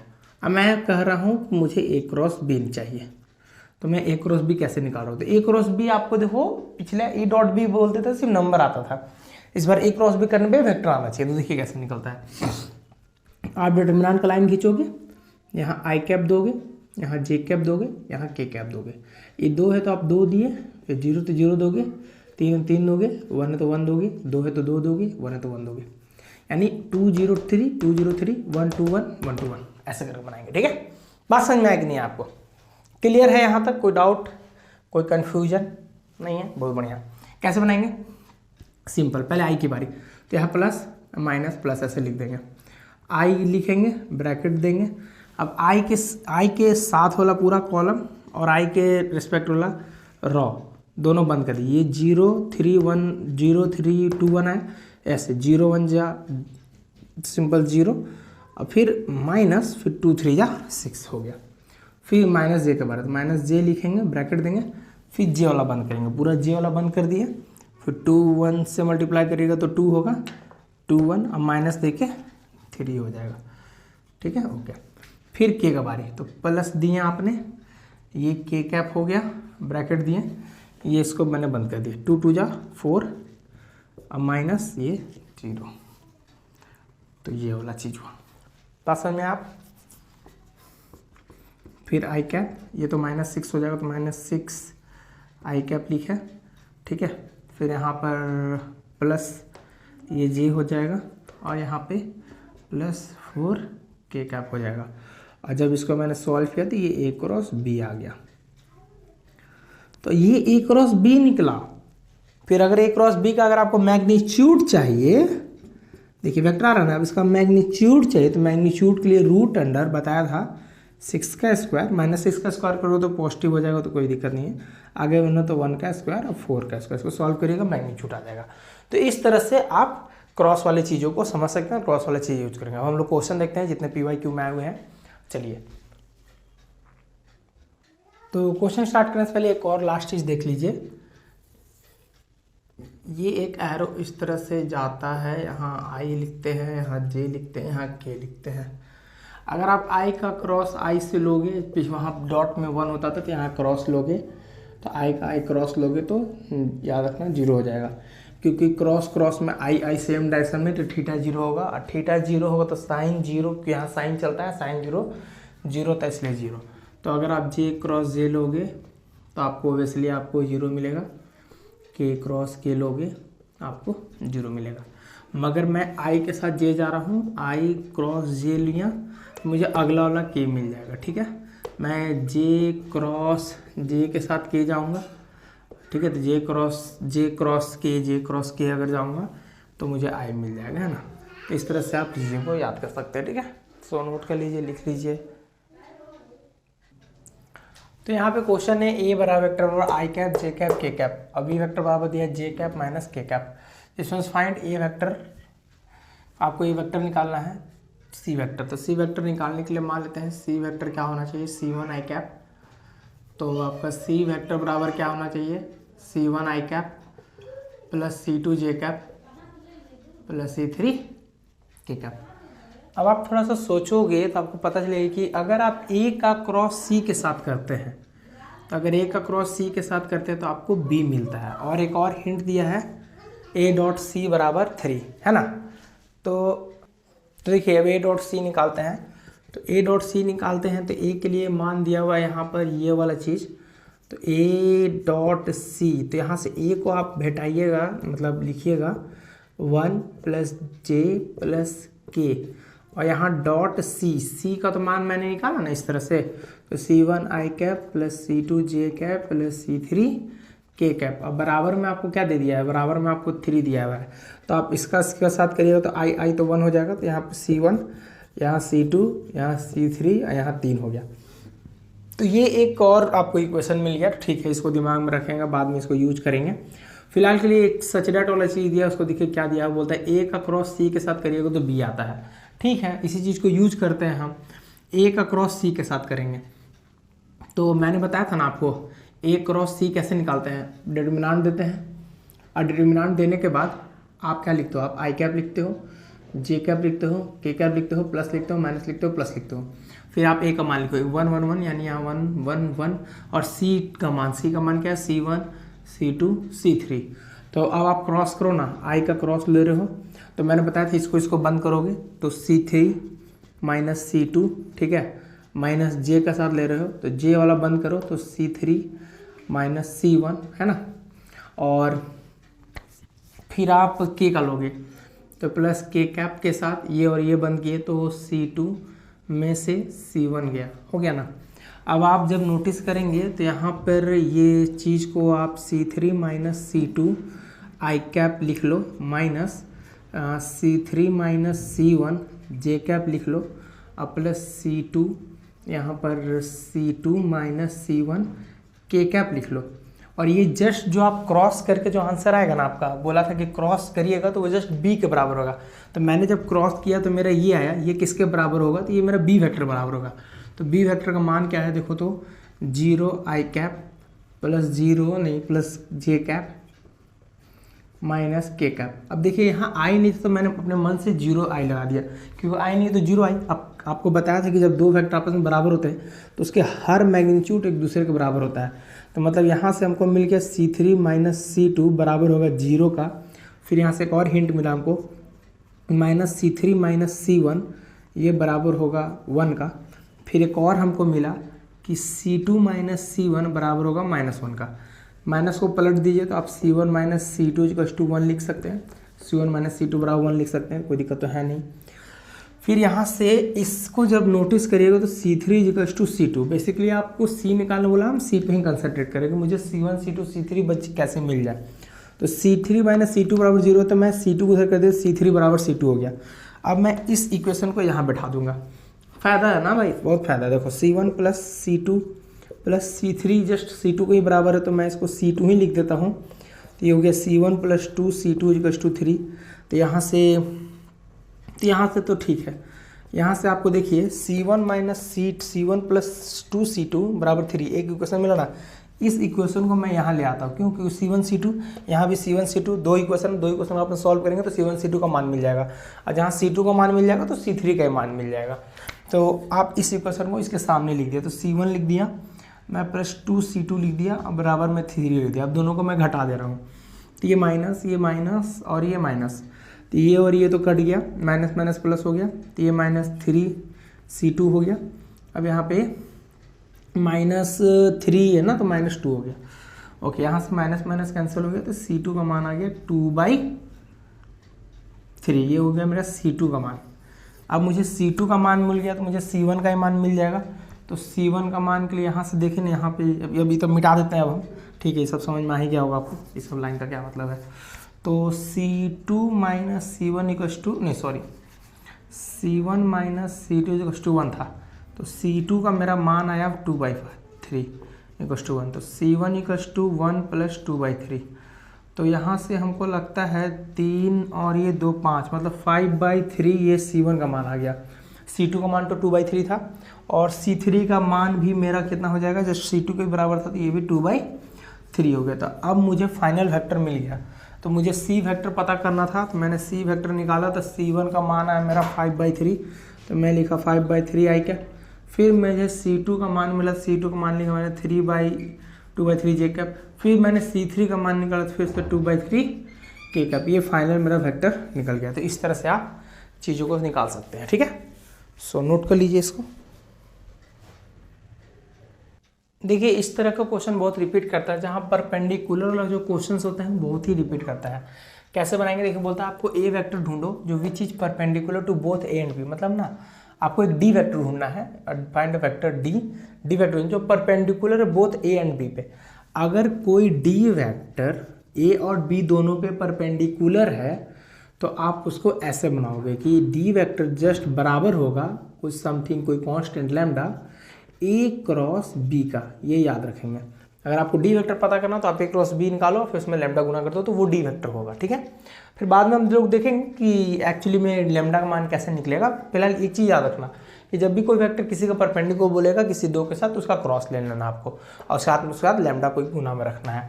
तो मैं भी यहाँ पे डी वेक्टर लिखता हूँ, और फिलहाल के लिए तो मुझे ए क्रॉस बी पहले चाहिए। तो मैं यहाँ रफली में यहाँ साइड में, आप एग्जाम में सामने बनाइएगा, हम यहाँ थोड़ा सा अलग बना रहे हैं। तो हमको ए क्रॉस बी चाहिए। तो ए क्रॉस बी निकालने के लिए हमने आई लिया, जे लिया और के लिया, ठीक है। और यहाँ से इसका वैल्यू 1 4 2 और इसका वैल्यू 3 2 और यहाँ 7। चूँकि यहाँ पर है -2, तो मैंने यहाँ पे -2 लिख लेता हूँ। देखिए 1 4 2 1 4 2 3 -2 7 3 -2 7। अब आपको ए क्रॉस बी तो आपको आता ही होगा निकालने, ठीक है। तब भी एक बार प्लस माइनस प्लस एक बार कर लेते हैं। तो आई के साथ कर रहे हैं, तो मान लेते हैं पहले हम आई निकाल रहे हैं। तो ये और ये बंद करेंगे, 7 4 जा 28 हो गया, और ये माइनस माइनस से 2 2 जा 4 होगा। तो चूँकि 2 2 जा 4 होगा तो यहाँ माइनस है, तो -4 के कारण ये वाला चीज़ें यहाँ पर प्लस हो गया, तो यहाँ पर आई कैप लग गया, ठीक है। फिर माइनस लिए, फिर यहाँ पे ब्रैकेट खोलें, फिर माइनस जे का ये और ये बंद किए, ये हो गया 7 में से देखिए ना ये और ये बंद हो रहा है। देखिए यहाँ से ऐसे 7 और 7 में से 6, 3 2 6। फिर यहाँ पे जे कैप हो गया। फिर के वाला बात करेंगे तो इसको बंद करेंगे, तो ये वाला हो जाएगा -2, तो यहाँ पे प्लस मैंने दिया तो ये हो गया -2। और फिर यहाँ पे ये 3 4 जा 12, ये -12 हो गया, यहाँ पे हो गया के कैप। तो यहाँ पे इसको जोड़िएगा तो 32 हो गया आई कैप। यहाँ पे 7 6 यानी माइनस जे कैप हो गया, और यहाँ पर हो गया आपको -14 के कैप हो गया, 14 के कैप हो गया। और ये आ गया आपका ए क्रॉस बी। ये जो मैंने निकला ये मेरा ए क्रॉस बी निकला। तो अब मैं इसी ए क्रॉस बी को यहाँ बैठा दूंगा। तो डी वेक्टर का जो मान आ गया वो लैम्डा के साथ क्या आया, वो 32 आई कैप माइनस जे कैप -14 के कैप आ गया। अब मुझे डी वेक्टर, मुझे लैम्डा गुना कर दीजिए आप। तो लैम्डा गुना कर दिए तो ये हो गया 32 लैम्डा आई कैप माइनस लैम्डा जे कैप -14 लैम्डा के कैप। ये डी वेक्टर प्योर निकल गया। अब यहाँ पे बेसिकली हमको एक्चुअल लैम्डा निकालना होगा, तब तो लैम्डा गुना करेंगे इसमें, तब ना एक्चुअल डी पता चल पाएगा। तो ये डी कैसे निकलेगा, ओके। तो डी निकालने के लिए ना आप C.D कर दो। यहाँ एक और हिंट दिया, एक और चीज़ दिया, C.D करने पर आपको 18 है। तो सी वेक्टर का मान देखिए कितना है। तो मैंने सी लिखा 2 आई कैप माइनस जे कैप +4 के कैप। इसी के साथ आपको डॉट लेना है डी का मान। ये हो गया 32, ये हो गया 32 लैम्डा आई कैप माइनस लैम्डा जे कैप -14 लैम्डा के कैप। और इसी के बराबर में आपको लिखना है 18। अब 32 और 2 आप गुना कर लीजिए, तो यहाँ तो 64 हो जाएगा। 2 2 जा 4, ठीक है, 6। यहाँ पे आई 1 हो गया। फिर यहाँ देखिए माइनस लैम्डा, मतलब -1 मतलब ले दे प्लस, यानी यहाँ पे हो गया अच्छा लैम्डा तो छूट ही गया, तो लैम्डा तो लेना ही था हमको। देखिए 2 और इसको गुना किए, फिर लैम्डा के साथ लैम्डा तो आ ही जाएगा। तो यहाँ पे मैं डायरेक्ट लिख देता हूँ 64 लैम्डा। फिर यहाँ पे प्लस लैम्डा लिख लेते हैं, और फिर +4 को इससे गुना कर लीजिए, ठीक है। तो इसको मैं रफली कर लेता हूँ, ठीक है, जल्दी से, कि थोड़ा टाइम बचेगा। तो यहाँ पे देखिए मैंने इसको इससे मल्टीप्लाई कर लिया, प्लस माइनस ये 14 को 4 से 56 लैम्डा तो आएगा। दोनों लैम्डा इसको सॉल्व करके 9 लैम्डा बराबर 18, लैम्डा इक्वल टू 18 में 9, लैम्डा इक्वल टू 2। तो लैम्डा मानेगा। और बेसिकली आपको डी निकालना, तो डी तो आप ऑलरेडी निकाले हुए थे, बस आपने यहाँ पर लैम्डा का वैल्यू बिठाया 2, तो ये 64, फिर यहाँ 2, फिर हम 14 2 28, ये आपका डी निकल गया। ठीक है, आई होप आपको समझ में आया होगा। तो परपेंडिकुलर क्वेश्चन अक्सर बहुत पूछे जाते हैं, तो इसको देख लीजिएगा। देखिए क्वेश्चन बोल रहा है find if a vector A and B, A B है, आर सच दैट ए का वैल्यू दिया हुआ 3 और बी का वैल्यू दिया 2/3, जिसमें से बोलता है A cross B is unit vector angle between A and B. तो आपको ए और बी के बीच में एंगल निकालना है। तो मैंने एंगल बताने के लिए क्रॉस में आपको फॉर्मूला बताया था कि ए क्रॉस बी का मैग्नीट्यूड बराबर होता है ए का मैग्नीट्यूड बी का magnitude into sine theta. Theta यहीं पे है, तो यहाँ से आपको साइन थीटा का मान निकालना है। तो sine theta equal to A cross B का मैग्नीट्यूड बाई ए का मैग्नीट्यूड इंटू बी का मैग्नीट्यूड, ठीक है, डिवाइड में डाल दिए। फिर sine theta equal to A cross B, यानी ए क्रॉस बी एक यूनिट वेक्टर है, तो यूनिट वेक्टर का मैग्नीट्यूड तो 1 होगा, तो आपने 1 लिख दिया। फिर ए, तो आपको यहाँ से ए का मान तो 3 दिया हुआ है और बी का मैग्नीट्यूड का मान दिया है 2/3, तो ये और ये कट गया। तो साइन थीटा इक्वल टू 1/2, तो theta equal to sine inverse 1/2।